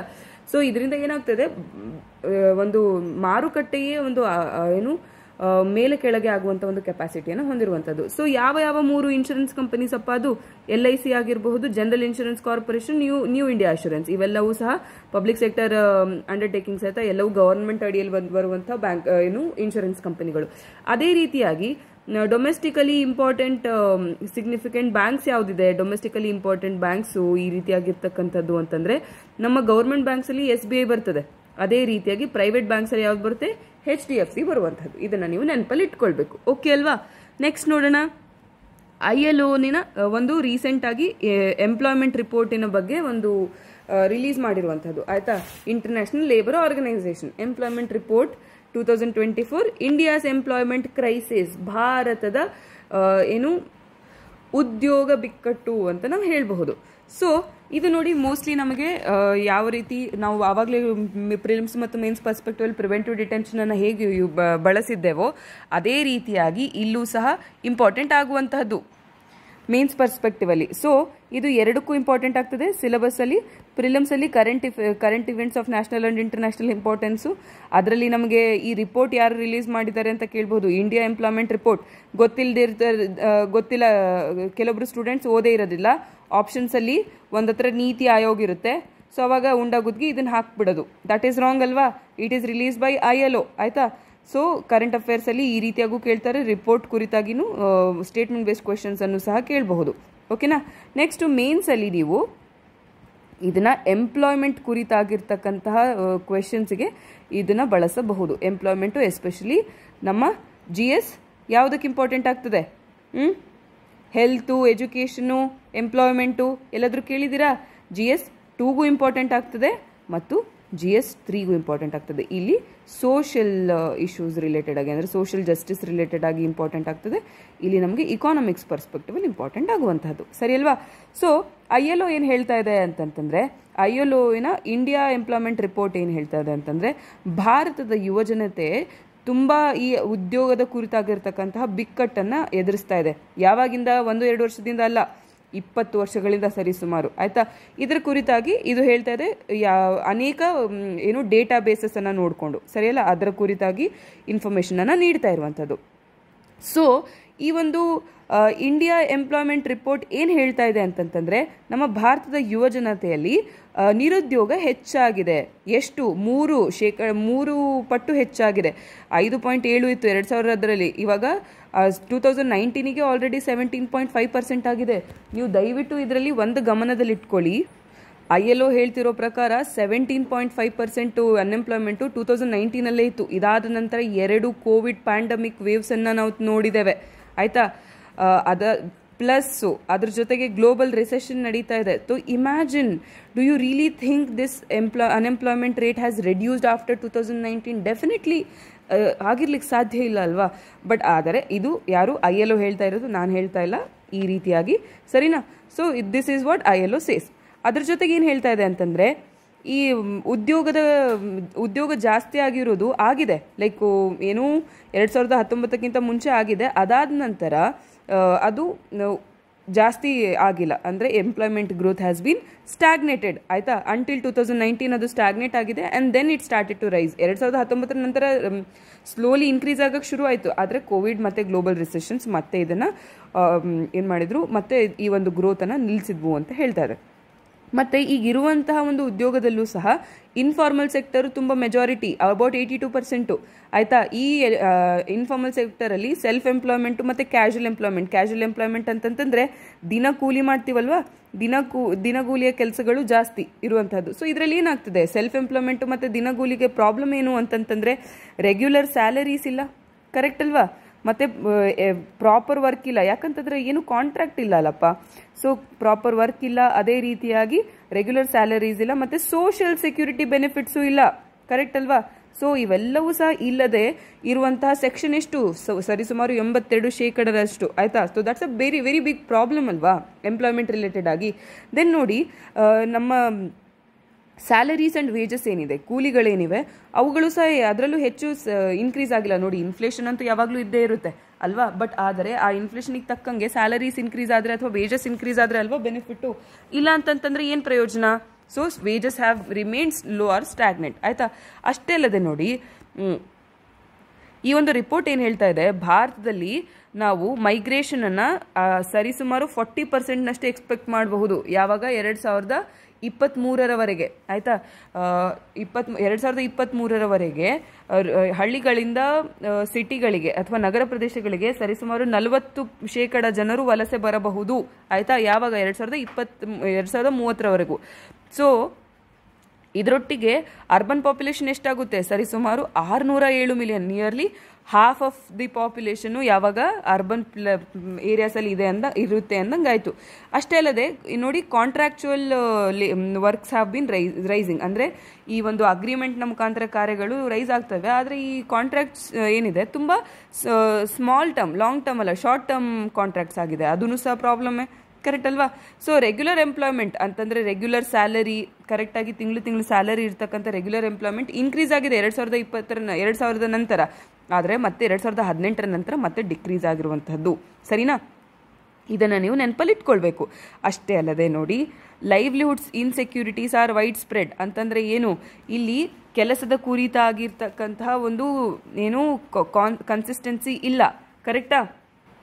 ಅಂದರೆ ಜೀವನೋಪಾಯದ ಕುರಿತಾಗಿ ಅಂತಂದರೆ ಯಾವ ಒಂದು ಕೆಲಸದ ಕುರಿತಾಗಿರ್ತಕ್ಕಂಥ ಅಭದ್ರತೆ ಏನಿದೆ ಅದು ತುಂಬ ಜಾಸ್ತಿ ಇದೆ. ಎಸ್ಪೆಷಲಿ ಎಲ್ಲಿ ನಾನ್ ಅಗ್ರಿಕಲ್ಚರಲ್ ಆರ್ಗನೈಸ್ ಸೆಕ್ಟರಲ್ಲೂ ಸಹ ಜಾಸ್ತಿ ಇದೆ. ಯಾಕೆ ನೋಡಿ, ತುಂಬ ಜನ ಏನಿದೆ ಪ್ರೈವೇಟ್ ಸೆಕ್ಟರಲ್ಲಿ ಕೆಲಸ ಮಾಡ್ತಿರೋರಿಗೆ ಒಂದು ಸೆಕ್ಯೂರಿಟಿ ಆಫ್ ಟೆನ್ಯೂರ್ ಅಥವಾ ಜಾಬ್ ಸೆಕ್ಯೂರಿಟಿ ಅಂತಕ್ಕಂಥದ್ದಿಲ್ಲ. So that is a big problem ಅಂತ ಹೇಳ್ತಾ ಇದ್ದಾರೆ. ಅಷ್ಟೇ ಅಲ್ಲ, ಇದೆಲ್ಲ ಪ್ರಾಬ್ಲಮ್ಸು ಎಂಪ್ಲಾಯ್ಮೆಂಟಿನ ಸೈಡಿಗೆ ಇಡೋಣ. ಅಟ್ಲೀಸ್ಟ್ ನಮ್ಮ ಯುವ ಜನತೆ ಈ ಒಂದು ಎಂಪ್ಲಾಯ್ಮೆಂಟ್ ಈಗ ಗ್ರೋಯಿಂಗ್ ಟೆಕ್ನಾಲಜಿ ಜೊತೆಗೆ ಈ ಉದ್ಯೋಗಗಳಿಗೆ ಅರ್ಹರಿದ್ದಾರಾ, ಪ್ರಾಬ್ಲಮ್ಮು ಇಲ್ಲಿದೆ ನೋಡಿ. ಏನು ಹೇಳ್ತಾ ಇದ್ದಾರೆ ಅಂತಂತಂದರೆ, ಈ ನಾವು ಡೆಮೋಗ್ರಫಿಕ್ ಡಿವಿಡೆಂಟನ್ನು ಎಂಜಾಯ್ ಮಾಡ್ತಾ ಇದ್ದೇವೆ ನಿಜ, ಆದರೆ ನಮ್ಮ ಯುವ ಜನತೆಯಲ್ಲಿ ಬೇಸಿಕ್ ಎಸೆನ್ಷಿಯಲ್ ಸ್ಕಿಲ್ಸ್ ಕಡೆನ ಕೊರತೆ ಇದೆ ಆಯಿತಾ. ಅಂದರೆ ಮೂಲಭೂತ ಕೌಶಲ್ಯಗಳು ಸಹ ಅವರಲ್ಲಿಲ್ಲ. ಅದಕ್ಕೆ ಉದಾಹರಣೆ ನೋಡಿ, ನಮ್ಮ ಅವ್ರು ಸರ್ವೆ ಮಾಡಿರ್ತಕ್ಕಂಥ ಜನರಲ್ಲಿ ನಿಯರ್ಲಿ 75% ಜನರಿಗೆ ಒಂದು ಇಮೇಲ್ ಕಳ್ಸೋಕ್ಕೆ ಬರೋದಿಲ್ಲ ಅಟ್ಯಾಚ್ಮೆಂಟ್ ಜೊತೆಗೆ, ಮತ್ತು ಕಾಪಿ ಪೇಸ್ಟ್ ಬರೋದಿಲ್ಲ 60% ಜನರಿಗೆ ಆಯಿತಾ. ಮತ್ತು 90% ಜನರಿಗೆ ಸ್ಪ್ರೆಡ್ಶೀಟ್ಗಳನ್ನು ಮ್ಯಾಥಮೆಟಿಕಲ್ ಫಾರ್ಮುಲಾಸನ್ನು ಹೇಗೆ ಬಳಸ್ಕೊಬೇಕು ಅನ್ನೋದು ಬರಲ್ಲ, 90% ಜನರಿಗೆ ಬರೋದಿಲ್ಲ. So it is basic essential skills ಅಲ್ವಾ, ಇವುಗಳೇ ಇಲ್ಲ ಅಂತ ಹೇಳ್ತಾ ಇರೋದು. ಅಷ್ಟೇ ಅಲ್ಲದೆ ನೋಡಿ, ವೊಕೇಶ್ನಲ್ ಟ್ರೈನಿಂಗೂ ಸಹ ನಾವು ಬಳಸ್ತಾ ಇಲ್ಲ. ಎಷ್ಟೊಂದು ಸ್ಕೀಮ್ಸ್ ಇವೆ, ಪಿ ಎಮ್ ಕೌಶಲ್ಯ ವಿಕಾಸ್ ಯೋಜನಾ ಇದೆ ಅಲ್ವಾ, ಅದೂ ಸಹ ಇದೆ, ಸ್ಕಿಲ್ ಇಂಡಿಯಾ ಇದೆ, ಎಷ್ಟೊಂದು ಸ್ಕೀಮ್ಸ್ ಇದ್ರೂ ಸಹ ವೊಕೇಶ್ನಲ್ ಟ್ರೈನಿಂಗನ್ನು ನಾವು ಇನ್ನೂ ಕರೆಕ್ಟಾಗಿ ಯೂಸ್ ಮಾಡ್ಕೊಳ್ತಾ ಇಲ್ಲ. ಕೇವಲ 4% ಯೂತ್ ಮಾತ್ರ ಬಳಸ್ತಾ ಇರುವಂತಹದ್ದು. ನೋಡಿ, ಇಷ್ಟೆಲ್ಲ ಡೇಟಾವನ್ನು ನೀವು ಯಾವ ರೀತಿಯಾಗಿ ಯೂಸ್ ಮಾಡಬಹುದು ಎಂಪ್ಲಾಯ್ಮೆಂಟಲ್ಲಿ ಅಲ್ವಾ. ದಯವಿಟ್ಟು ಇದನ್ನು ನೆನಪಲ್ಲಿ ಇಟ್ಕೊಳ್ಳಿ ಮತ್ತು ಬಳಸಲಿಕ್ಕೆ ಪ್ರಯತ್ನಿಸಿ. ಮತ್ತು ನೋಡಿ, ಕೆಲವೊಂದು ಬರೀ ನೆಗೆಟಿವ್ ಆಸ್ಪೆಕ್ಟ್ಸನ್ನೇ ಹೈಲೈಟ್ ಮಾಡ್ತಾ ಇದೆ ಆ ರಿಪೋರ್ಟು, ಇಲ್ಲ ಕೆಲವೊಂದು ಒಳ್ಳೆಯ ಥಿಂಗ್ಸನ್ನು ಹೇಳ್ತಾ ಇದೆ. ಅಂದರೆ ನೋಡಿ, ಮಹಿಳೆಯರು ಕೆಲಸವನ್ನು ಜಾಸ್ತಿ ಮಾಡ್ತಾ ಇದ್ದಾರೆ, ಎಸ್ಪೆಷಲಿ ಅವರ ಸೆಲ್ಫ್ ಎಂಪ್ಲಾಯ್ಮೆಂಟ್ ಜಾಸ್ತಿ ಆಗಿದೆ ಅಂತ ಹೇಳ್ತಾ ಇದ್ದಾರೆ. ಅಷ್ಟೇ ಅಲ್ಲದೆ ಲೇಬರ್ ಪ್ರೊಡಕ್ಟಿವಿಟಿ ಏನಿದೆ ಇಂಡಿಯಾದಲ್ಲಿ ಅದು ಇನ್ಕ್ರೀಸ್ ಆಗಿದೆ, ಕನ್ಸಿಸ್ಟೆಂಟ್ಲಿ ಇನ್ಕ್ರೀಸ್ ಆಗಿದೆ, ದಯವಿಟ್ಟು ನೆನ್ಪಿಟ್ಕೊಳ್ಳಿ ಆಯಿತಾ. ಟೆಕ್ನಾಲಜಿಕಲ್ ಪ್ರೋಗ್ರೆಸ್ನೊಂದಿಗೆ ಅಂತಂದರೆ ತಂತ್ರಜ್ಞಾನದೊಂದಿಗೆ ನಮ್ಮ ಲೇಬರ್ ಪ್ರೊಡಕ್ಟಿವಿಟಿ ಏನಿದೆ ಅದನ್ನು ಕನ್ಸಿಸ್ಟೆಂಟ್ಲಿ ಇನ್ಕ್ರೀಸ್ ಆಗಿದೆ. ಅಷ್ಟೇ ಅಲ್ಲದೆ ನೋಡಿ, female labour market participation rate ಅಥವಾ female labour force participation rate ಸಹ ಇನ್ಕ್ರೀಸ್ ಆಗಿದೆ ಆಯಿತಾ. ಎಸ್ಪೆಷಲಿ ಎಲ್ಲಿ ನಮ್ಮ ಗ್ರಾಮೀಣ ಪ್ರದೇಶಗಳಲ್ಲಿ, ಓಕೆನಾ. ನೆಕ್ಸ್ಟ್ ನೋಡಿ, there is a gradual shift from agriculture to non farm sectors ಆಯಿತಾ. ಅಗ್ರಿಕಲ್ಚರ್ನಿಂದ ಕೃಷಿಯೇತರ ಚಟುವಟಿಕೆಗಳಲ್ಲಿ ಉದ್ಯೋಗಗಳು ಜಾಸ್ತಿ ಕ್ರಿಯೇಟ್ ಆಗ್ತಾ ಇವೆ ಆಯಿತಾ. ಬಟ್ ಆದರೆ ಏನಾಗಿದೆ, ಈ ಒಂದು ಕ್ರಿಯೇಷನ್ ಏನಿದೆ ಇದು ಸ್ಲೋ ಡೌನ್ ಆಗಿದೆ because of the Covid. So ಇದನ್ನೆಲ್ಲನೂ ನೆನಪಲ್ಲಿಟ್ಕೊಳ್ಳಿ. ಸರಿ, ಹಾಗಿದ್ರೆ ಇಷ್ಟೆಲ್ಲ ತೊಂದರೆಗಳಿವೆ ಅಂತಕ್ಕಂಥದ್ದೇನೋ ILO ಹೇಳ್ತು ನೋಡಿ, ದಿಸ್ ಇಸ್ ದಿ ಪ್ರಾಬ್ಲಮ್ ಅಥವಾ this is the good thing. ಇಷ್ಟೇ ಪ್ರಾಬ್ಲಮ್ಗಳಿವೆ ಅಂತ ಹೇಳಿ ILO ಬಿಟ್ಬಿಟ್ಟಿದ್ದಿದ್ರೆ ಆಗ್ತಿರ್ಲಿಲ್ಲ. They have to give some solutions also ಅಲ್ವಾ. ಸೊ ಸೊಲ್ಯೂಷನ್ಸನ್ನು ಸಹ ILO ಕೊಡೋಕ್ಕೆ ಪ್ರಯತ್ನಿಸಿದ್ದಾರೆ. ಏನೇನು ಸೊಲ್ಯೂಷನ್ಸ್ ಅಪ್ಪ ಅಂತಂತಂದರೆ, ಈ ಎಂಪ್ಲಾಯ್ಮೆಂಟ್ ಕ್ರಿಯೇಷನ್ ಏನಿದೆ ಅದನ್ನು ಮ್ಯಾಕ್ರೋ ಎಕನಾಮಿಕ್ ಪಾಲಿಸೀಸಲ್ಲಿ ಇನ್ಕ್ಲೂಡ್ ಮಾಡಬೇಕು. ಯಾವುದೇ ಒಂದು ಯೋಜನೆಯನ್ನು ತೆಗೆದುಕೊಳ್ತಾ ಇದ್ದೇವೆ ಅಂತಂತಂದರೆ ಅದರಿಂದ ಉದ್ಯೋಗ ನಿರ್ಮಾಣ ಎಷ್ಟಾಗ್ತಾ ಇದೆ ಅಂತಕ್ಕಂಥದ್ದನ್ನು ಮೈಂಡಲ್ಲಿ ಇಟ್ಕೊಂಡೇ ನಾವು ಪಾಲಿಸೀಸನ್ನು ಯೋಜನೆಗಳನ್ನು ತರಬೇಕು ಅಂತ. ಅಷ್ಟೇ ಅಲ್ಲದೆ ನೋಡಿ, ಲೇಬರ್ ಇಂಟೆನ್ಸಿವ್ ಮ್ಯಾನುಫ್ಯಾಕ್ಚರಿಂಗ್ ಇಂಡಸ್ಟ್ರೀಸನ್ನು ಪ್ರಮೋಟ್ ಮಾಡಬೇಕು ಅಂತ ಹೇಳ್ತಾ ಇದ್ದಾರೆ. ಕೈಗಾರಿಕೆಗಳನ್ನು ಯಾವುದನ್ನು ಪ್ರಮೋಟ್ ಮಾಡಬೇಕು, ತಂತ್ರಜ್ಞಾನ ಹೆಚ್ಚಿರುವಂತಹದ್ದ ಅಥವಾ ಈ ಲೇಬರ್ಸನ್ನು ಜಾಸ್ತಿ ಬಳಕೆ ಮಾಡುವಂಥದ್ದು, ಎರಡನ್ನೂ ಮಾಡಬೇಕು. ಬಟ್ ಲೇಬರ್ ಇಂಟೆನ್ಸಿವ್ ಮ್ಯಾನುಫ್ಯಾಕ್ಚರಿಂಗ್ ಇಂಡಸ್ಟ್ರೀಸನ್ನು ಜಾಸ್ತಿ ಪ್ರಮೋಟ್ ಮಾಡಬೇಕು. ಅಷ್ಟೇ ಅಲ್ಲದೆ MSMEಸನ್ನು ಪ್ರಮೋಟ್ ಮಾಡಬೇಕು. This already government is doing ಅಲ್ವಾ. ಅದರ ಜೊತೆಗೆ ಅಗ್ರಿಕಲ್ಚರಲ್ ಪ್ರೊಡಕ್ಟಿವಿಟಿ ಮತ್ತು ಆಂಟ್ರಪ್ರಿನ್ಯೂರ್ಶಿಪ್ಪನ್ನು ಇನ್ಕ್ರೀಸ್ ಮಾಡಬೇಕು. ಅಷ್ಟೇ ಅಲ್ಲದೆ green and blue economies, green economy ಅಂತಂತಂದರೆ ಎನ್ವಿರಾನ್ಮೆಂಟಲಿ ಸಸ್ಟೈನೇಬಲ್ ಇಕಾನಮಿ, ಕರೆಕ್ಟಾ. ಅಂತಂದರೆ ನಮ್ಮ ಪರಿಸರಕ್ಕೆ ಹೆಚ್ಚು ಹಾನಿ ಆಗಬಾರ್ದು. ಬ್ಲೂ ಎಕಾನಮಿ ಅಂತಂತಂದರೆ ಸಾಗರದ ಒಂದು ರಿಸೋರ್ಸಸ್ಸನ್ನು ಅಥವಾ ಏನಂತ ಕರಿತೀವಿ ನಾವು ಸಂಪನ್ಮೂಲಗಳನ್ನು ಬಳಸ್ಕೊಳ್ಳುವಂಥದ್ದು, ಅದನ್ನು ಬ್ಲೂ ಎಕಾನಮಿ ಅಂತ ಕರಿತೇವೆ. ಸೊ ಅದನ್ನು ಸಹ ನೀಟಾಗಿ ಬಳಸ್ಕೋಬೇಕು. ಅಷ್ಟೇ ಅಲ್ಲದೆ ಇನ್ಕ್ಲೂಸಿವ್ ಅರ್ಬನೈಸೇಷನ್ ಮತ್ತು ಮೈಗ್ರೇಷನ್ ಪಾಲಿಸೀಸ್ ಅಂತಂತಂದರೆ ನಾವು ಆಲ್ರೆಡಿ ನೋಡಿದ್ವಿ 40% ಹೆಚ್ಚಾಗಲಿದೆ ನಾವು ವಲಸೆ ಹೋಗುವುದು 2023ರವರೆಗೆ 2030ರವರೆಗೆ and nearly 50% of the population will be urban ಅಂತ ನಾವು ನೋಡಿದ್ವಿ. So there has to be some mechanism in the urban areas ಅಲ್ವಾ. ಸೊ ಇನ್ಕ್ಲೂಸಿವಿಟಿ ಇರಲೇಬೇಕು ಅರ್ಬನೈಸೇಷನಲ್ಲಿ, ಮತ್ತು ಮೈಗ್ರೇಷನ್ ಪಾಲಿಸೀಸು ಸಹ ಇನ್ಕ್ಲೂಸಿವ್ ಆಗಿರಬೇಕು ಅಂತ. ಅಷ್ಟೇ ಅಲ್ಲದೆ ನೋಡಿ, ಈಗ ಲೇಬರ್ ಇಂಟೆನ್ಸಿವ್ ಇಂಡಸ್ಟ್ರೀಸಿಗೆ ಪ್ರಮೋಟ್ ಮಾಡಬೇಕು ಅಂತಂದರೆ ಸ್ಟ್ರಾಂಗ್ ಲೇಬರ್ ಪಾಲಿಸೀಸ್ ಮತ್ತು ರೆಗ್ಯುಲೇಷನ್ಸ್ ಇರಬೇಕಲ್ವಾ. ಈಗ ಲೇಬರ್ ಇಂಟೆನ್ಸಿವ್ ಇರುತ್ತೆ, 10-12 ತಾಸು ಇನ್ಹ್ಯೂಮನ್ ವರ್ಕ್ ಕೊಟ್ಟರೆ that is not being sustainable ಅಲ್ವಾ. ಸೊ ಅದನ್ನು ಸಹ ಗಮನದಲ್ಲಿ ಇಡಬೇಕು ಅಂತ ಹೇಳ್ತಾ ಇದ್ದಾರೆ. ಮತ್ತು ನೋಡಿ, ಮಹಿಳೆಯರ ಭಾಗಿತ್ವವನ್ನು ಹೆಚ್ಚು ಮಾಡಬೇಕು, ಮತ್ತು ಅವರಿಗೆ ಕ್ವಾಲಿಟಿ ವರ್ಕ್ ಪಾಲಿಸೀಸನ್ನು ನೀಡಬೇಕು. ಅಂತಂದರೆ ಸರಿಯಾಗಿರ್ತಕ್ಕಂಥ ಅವರು ಡಿಸರ್ವ್ ಮಾಡುವಂತಹ ಮತ್ತು ಅವರಿಗೆ ಸೂಟೇಬಲ್ ಆಗಿರ್ತಕ್ಕಂಥ ಕೆಲಸ ಕಾರ್ಯಗಳನ್ನು ಕೊಡಬೇಕು. ಅಷ್ಟೇ ಅಲ್ಲದೆ ಈ ಡಿಜಿಟಲ್ ಡಿವೈಡ್ ಏನಿದೆ ಅದನ್ನು ಕಡಿಮೆ ಮಾಡಬೇಕು, ಮತ್ತು ಸ್ಕಿಲ್ ಟ್ರೈನಿಂಗನ್ನು ಇನ್ನೂ ಹೆಚ್ಚು ಮಾಡಬೇಕು. ಅದರಲ್ಲಿ ಸೋಷಿಯಲ್ ಮತ್ತು ಎಕನಾಮಿಕ್ ಇನ್ಕ್ಲೂಷನನ್ನು ಫೋಕಸ್ ಮಾಡಬೇಕು, ಮತ್ತು ಸ್ಕಿಲ್ ಡೆವಲಪ್ಮೆಂಟನ್ನು ಹೆಚ್ಚು ಗಮನವನ್ನು ಹರಿಸಬೇಕು ಅಂತ ಹೇಳ್ತಾ ಇದ್ದಾರೆ. ಓಕೆನಾ. ಸೊ ಇವೆಲ್ಲ ವೇ ಫಾರ್ವರ್ಡ್ಸನ್ನು ನೀವು ಎಷ್ಟೊಂದು ಹತ್ರ ಬಳಸ್ಬೋದು ಹೇಳಿ. ಸರಿಸುಮಾರು ಎಷ್ಟು 10ಕ್ಕಿಂತ ಜಾಸ್ತಿ ವೇ ಫಾರ್ವರ್ಡ್ಸನ್ನು ಡಿಸ್ಕಸ್ ಮಾಡಿದ್ದೇನೆ. ದಯವಿಟ್ಟು ಇವುಗಳನ್ನ ಎಲ್ಲಾದರೂ ಒಂದು ಹತ್ರ ಬರ್ಕೊಂಡು ಇಟ್ಕೊಂಡಿರಿ. These are like readymade answers, readymade ಕ್ವೆಶನ್ಸ್ಗೆ ರೆಡಿಮೇಡ್ ಆನ್ಸರ್ಸ್, ಆಯಿತಾ. ಸೊ ಸ್ವಲ್ಪ ಮೈಂಡಲ್ಲಿ ಇಟ್ಕೊಳ್ಳಿ. ಸರಿ, ಹಾಗಿದ್ರೆ ಇಂಡಿಯಾ ಎಂಪ್ಲಾಯ್ಮೆಂಟ್ ರಿಪೋರ್ಟ್ 2024ರ ಕುರಿತಾಗಿ ಸ್ವಲ್ಪ ಬೇಸಿಕ್ಸನ್ನು ನೋಡೋಣ. ಇದು 3ನೇ ರಿಪೋರ್ಟು ಈ ರೀತಿಯಾಗಿರ್ತಕ್ಕಂಥದ್ದು. ಇದನ್ನು ಕೊಟ್ಟಿರುವಂಥವ್ರು ಯಾರು, ಆಯಿತಾ, ಯಾರು ಅಂತಂದರೆ ಇನ್ಸ್ಟಿಟ್ಯೂಟ್ ಫಾರ್ ಹ್ಯೂಮನ್ ಡೆವಲಪ್ಮೆಂಟ್ ಮತ್ತು ILO, ಇಂಟರ್ನ್ಯಾಷನಲ್ ಲೇಬರ್ ಆರ್ಗನೈಸೇಷನ್ ಮತ್ತು ಇನ್ಸ್ಟಿಟ್ಯೂಟ್ ಫಾರ್ ಹ್ಯೂಮನ್ ಡೆವಲಪ್ಮೆಂಟ್, ಆಯಿತಾ. ಇವೆರಡರಲ್ಲಿ ಯಾವುದಾದ್ರೂ ಆಪ್ಷನಲ್ಲಿ ಕೊಡಲಿ ಅಥವಾ ಎರಡನ್ನೂ ಆಪ್ಷನಲ್ಲಿ ಕೊಡಲಿ, ಎರಡೂ ಸರಿಯಾದ ಉತ್ತರ. ಇದರ ಕೆಲಸ ಏನು ಅಂತಂತಂದರೆ ನಮ್ಮ ಉದ್ಯೋಗ ಮತ್ತು ಲೇಬರ್ ಟ್ರೆಂಡ್ಸ್ ಹೇಗಿದೆ ಅಂತಕ್ಕಂಥದ್ದನ್ನು ಅನಲೈಸ್ ಮಾಡುವಂಥದ್ದು. ಸರಿ, ಇವ್ರು ಬಂದು ನಮಗೆ ಸರ್ವೆ ನಡೆಸ್ತಾರಾ? ಡೆಫಿನೆಟ್ಲಿ ಇಲ್ಲ. ಈ ನ್ಯಾಷನಲ್ ಸ್ಯಾಂಪಲ್ ಸರ್ವೆ ಆಗಿರ್ಬೋದು, ಪೀರಿಯಾಡಿಕ್ ಲೇಬರ್ ಫೋರ್ಸ್ ಸರ್ವೇಸ್ ಆಗಿರಬಹುದು, ಇವುಗಳನ್ನು ಅಷ್ಟೇ ಅಲ್ಲದೆ ಆ್ಯನ್ಯುವಲ್ ಸರ್ವೆ ಆಫ್ ಇಂಡಸ್ಟ್ರೀಸ್ ಮತ್ತು ರಿಸರ್ವ್ ಬ್ಯಾಂಕ್ ಆಫ್ ಇಂಡಿಯಾದು ಕ್ಲೆಮ್ಸ್ ಡೇಟಾಬೇಸ್ ಏನಿದೆ ಇವೆಲ್ಲವನ್ನು ಬಳಸ್ಕೊಂಡು ಅವರು ಈ ಒಂದು ರಿಪೋರ್ಟನ್ನು ತಯಾರಿಸಿರುವಂತಹದ್ದು. ಓಕೆನಲ್ವಾ. ಸೊ ಈಗ ಯಾವುದೇ ಪ್ರಿಲಿಮ್ಸ್ನಲ್ಲಿ ಇದ್ರ ಬಗ್ಗೆ ಕ್ವೆಶನ್ ಬರಲಿ, ಮೇನ್ಸಲ್ಲಿ ಬರಲಿ, ನೀವು ಹೇಳ್ತೀರಾ, ಆಯಿತಾ. ಎಂಪ್ಲಾಯ್ಮೆಂಟ್ ರೇಟು ಡಿಕ್ರೀಸ್ ಆಗಿರೋದಕ್ಕೆ ಭಾರತದಲ್ಲಿ ಕಾರಣ ಏನು ಅಂತ ಹೇಳಿದರೆ ಎಷ್ಟೊಂದು ಕಾರಣಗಳಿವೆ ಅಲ್ವಾ.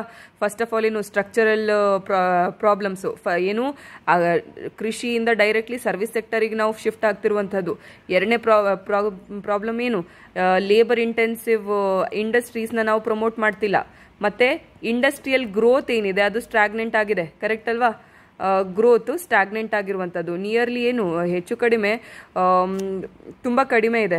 ಓವರ್ ಪಾಸ್ಟ್ 2 ಡಿಕೇಡ್ಸ್ ಚೇಂಜ್ ಆಗಿಲ್ಲ. ಮತ್ತು ಸರಿಸುಮಾರು 20% 25% ಮಾತ್ರ ಕಾಂಟ್ರಿಬ್ಯೂಷನ್ ಇದ್ರದ್ದು GDPಗೆ. ಅದು ಇನ್ಕ್ರೀಸ್ ಮಾಡಲೇಬೇಕು ಅಲ್ವಾ, ಆವಾಗ ಮಾತ್ರ ಎಂಪ್ಲಾಯ್ಮೆಂಟ್ ಇನ್ಕ್ರೀಸ್ ಆಗುವಂಥದ್ದು. ಮತ್ತೇನಾಗ್ತಾ ಇದೆ, ಈಗ ಕೋವಿಡ್ನಂಥ ಇದು ಆಗಿರಬಹುದು, ರಿಸೆಷನ್ಸ್ ಆಗಿರ್ಬೋದು, ಇವೆಲ್ಲದರಿಂದನೂ ಸಹ ಅನ್ಎಂಪ್ಲಾಯ್ಮೆಂಟ್ ಕ್ರಿಯೇಟ್ ಆಗ್ತಾ ಇದೆ. ಇವು ಪ್ರಮುಖ ಕಾರಣಗಳು ಅಂತ ನಾವು ಹೇಳ್ಬಹುದಾ.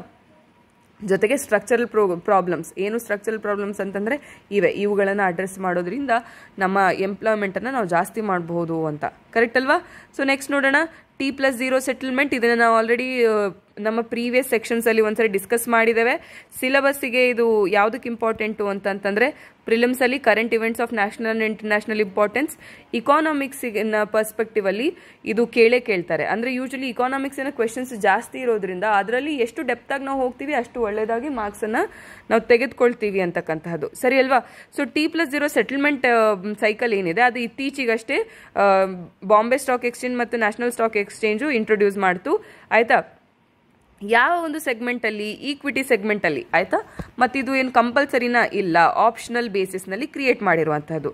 ಓಕೆನಾ. ಸೊ ಇದನ್ನು ನಾವು ಬೀಟಾ ವರ್ಷನ್ ಅಂತ ಕರಿತೇವೆ. T+1 ನಾವು ಆಲ್ಫಾ ವರ್ಷನ್ ಅಂತ ಕರೆದ್ರೆ ಬೀಟಾ ವರ್ಷನ್ ಯಾವುದು T+0. ಸರಿನಾ. ಸೊ ಈ T+0 ಸೆಟಲ್ಮೆಂಟನ್ನು ಸೇಮ್ ಡೇ ಸೆಟಲ್ಮೆಂಟ್ ಅಂತಲೂ ಕರೀತಾರೆ. ಇದನ್ನು ಇತ್ತೀಚೆಗಷ್ಟೇ ಲಾಂಚ್ ಮಾಡಲಾಯಿತು. ಮತ್ತು 25 ಸ್ಕ್ರಿಪ್ಟ್ಸ್ ಅಂದರೆ ಸೆಟ್ ಆಫ್ 25 ಸ್ಕ್ರಿಪ್ಟ್ಸ್ನೊಂದಿಗೆ ಲಿಮಿಟೆಡ್ ಸ್ಕೇಲ್ನಲ್ಲಿ ಲಿಮಿಟೆಡ್ ಸೆಟ್ ಆಫ್ ಬ್ರೋಕರ್ಸ್ನೊಂದಿಗೆ ಅಂದರೆ ಒಂಥರ ಪೈಲಟ್ ಪ್ರಾಜೆಕ್ಟ್ ಅಂತ ಹೇಳಬಹುದು. ಸೊ ಇದರ ಅರ್ಥ ಏನು, T+0 ಅಂದರೆ T ಅಂತಂದರೆ ಟ್ರೇಡ್, ಆಯಿತಾ. ಈ ಒಂದು ಟ್ರೇಡ್ ನಡೆದಿರ್ತಕ್ಕಂಥದ್ದು ಅಥವಾ ಟ್ರೇಡಿಂಗ್ ಡೇ, ಆಯಿತಾ. ಸೊ ಅದ್ರ ಜೊತೆಗೆ ನಂಬರ್ ಏನು ಮಾಡುತ್ತೆ, ಇದು ರೆಪ್ರೆಸೆಂಟ್ ಮಾಡುವಂತಹದ್ದು ಇದನ್ನು ಸೆಟಲ್ಮೆಂಟ್, ಅದರ ಹಣವನ್ನು. ಅಂದರೆ ಫಾರ್ ಎಕ್ಸಾಂಪಲ್ ಇವಾಗ ನಂದು ಜಸ್ಟ್ ಲೋಕಲ್ ಲ್ಯಾಂಗ್ವೇಜಿನಲ್ಲಿ ನಾವು ಅರ್ಥ ಮಾಡ್ಕೊಳ್ಬೇಕು ಅಂತಂದರೆ, ನನ್ನ ಕಿರಾಣಿ ಅಂಗಡಿ ಇದೆ, ನೀವು ಬರ್ತೀರಾ ನನ್ನ ಕಿರಾಣಿ ಅಂಗಡಿಗೆ, ಏನು ಮಾಡ್ತೀರಾ, ಏನೋ ಒಂದು ವಸ್ತುವನ್ನು ಖರೀದಿ ಮಾಡ್ತೀರಾ, ನೀವೇನು ಹೇಳ್ತೀರಾ, ನಂಗೆ ನಾಳೆ ಕೊಡ್ತೇನೆ ಹಣವನ್ನು ಅಂತಂತಂದರೆ ದಟ್ ಈಸ್ T+1 ಆಯಿತಾ. ಸೇಮ್ ಡೇ ಇನ್ನೊಂದು ತಾಸಲ್ಲಿ 2 ತಾಸಲ್ಲಿ ತಂದು ಕೊಡ್ತೇನೆ ಅಂತ ಹೇಳೋದು T+0 ಲೇಮನ್ ಲ್ಯಾಂಗ್ವೇಜಲ್ಲಿ. So same day settlement. ಇದರಿಂದ ಏನೋ ಅಡ್ವಾಂಟೇಜಸ್ ಏನು ಅಂತಂತಂದರೆ, ಇನ್ವೆಸ್ಟರ್ಸ್ಗೆ ರೀಇನ್ವೆಸ್ಟ್ ಮಾಡಲಿಕ್ಕೆ ಫಂಡ್ಸನ್ನು ಇದು ಹೆಲ್ಪ್ ಮಾಡುತ್ತೆ. ಮತ್ತು ಮಾರುಕಟ್ಟೆಯಲ್ಲಿ ಏನೇ ಬದಲಾವಣೆ ಆದರೂ ಸಹ ಅದಕ್ಕೆ ರಿಯಾಕ್ಟ್ ಮಾಡಬಹುದು ಅತಿ ವೇಗವಾಗಿ, ಅಲ್ಲಿ ಹಣದ ಒಂದು ವೇಸ್ಟ್ ಏನೂ ಆಗೋದಿಲ್ಲ. So that is very advantages. ಅಷ್ಟೇ ಅಲ್ಲದೆ ಕೌಂಟರ್ ಪಾರ್ಟಿ ರಿಸ್ಕ್ ಅನ್ನು ಸಹ ಇದು ರೆಡ್ಯೂಸ್ ಮಾಡ್ತದೆ. ಓಕೆ ಅಲ್ವಾ. ಸರಿ, ಹಾಗಿದ್ರೆ ಸೆಟಲ್ಮೆಂಟ್ ಸೈಕಲ್ ಅಂತಂತಂದ್ರೆ ಏನು ಅಂತಂದ್ರೆ, ಒಂದು ಸಮಯ ಯಾವುದಕ್ಕೆ ಈ ಒಂದು ಮಾರುಕಟ್ಟೆಯಲ್ಲಿ ನಡೆಯುವಂಥ ವ್ಯವಹಾರವನ್ನು, ಮಾರುಕಟ್ಟೆಯಲ್ಲಿ ನಡೀತಾ ಇರುವಂತಹ ವ್ಯವಹಾರಗಳೇನಿವೆ ಅವುಗಳ ಒಂದು ಸೆಟಲ್ಮೆಂಟ್, ಹಣವನ್ನು ಕೊಡುವಂಥದ್ದನ್ನು ನಾವು ಸೆಟಲ್ಮೆಂಟ್ ಸೈಕಲ್ಸ್ ಅಂತ ಕರಿತೇವೆ ಆಯಿತಾ. ಈ ಇಂಡಿಯನ್ ಎಕ್ಸ್ಚೇಂಜಲ್ಲಿ ಸೆಟಲ್ಮೆಂಟ್ ಸೈಕಲ್ಸನ್ನು T+1 ಇವಾಗ ಎಲ್ಲ ಟ್ರೇಡ್ ಇನ್ಸ್ಟ್ರೂಮೆಂಟ್ಸಿಗೂ ಬಳಸುವಂತಹದ್ದು. ನೋಡಿ, ಈಗ ಒಂದು ಸ್ಟೇಟ್ಮೆಂಟ್ ಬರುತ್ತೆ ಆಯಿತಾ. T+1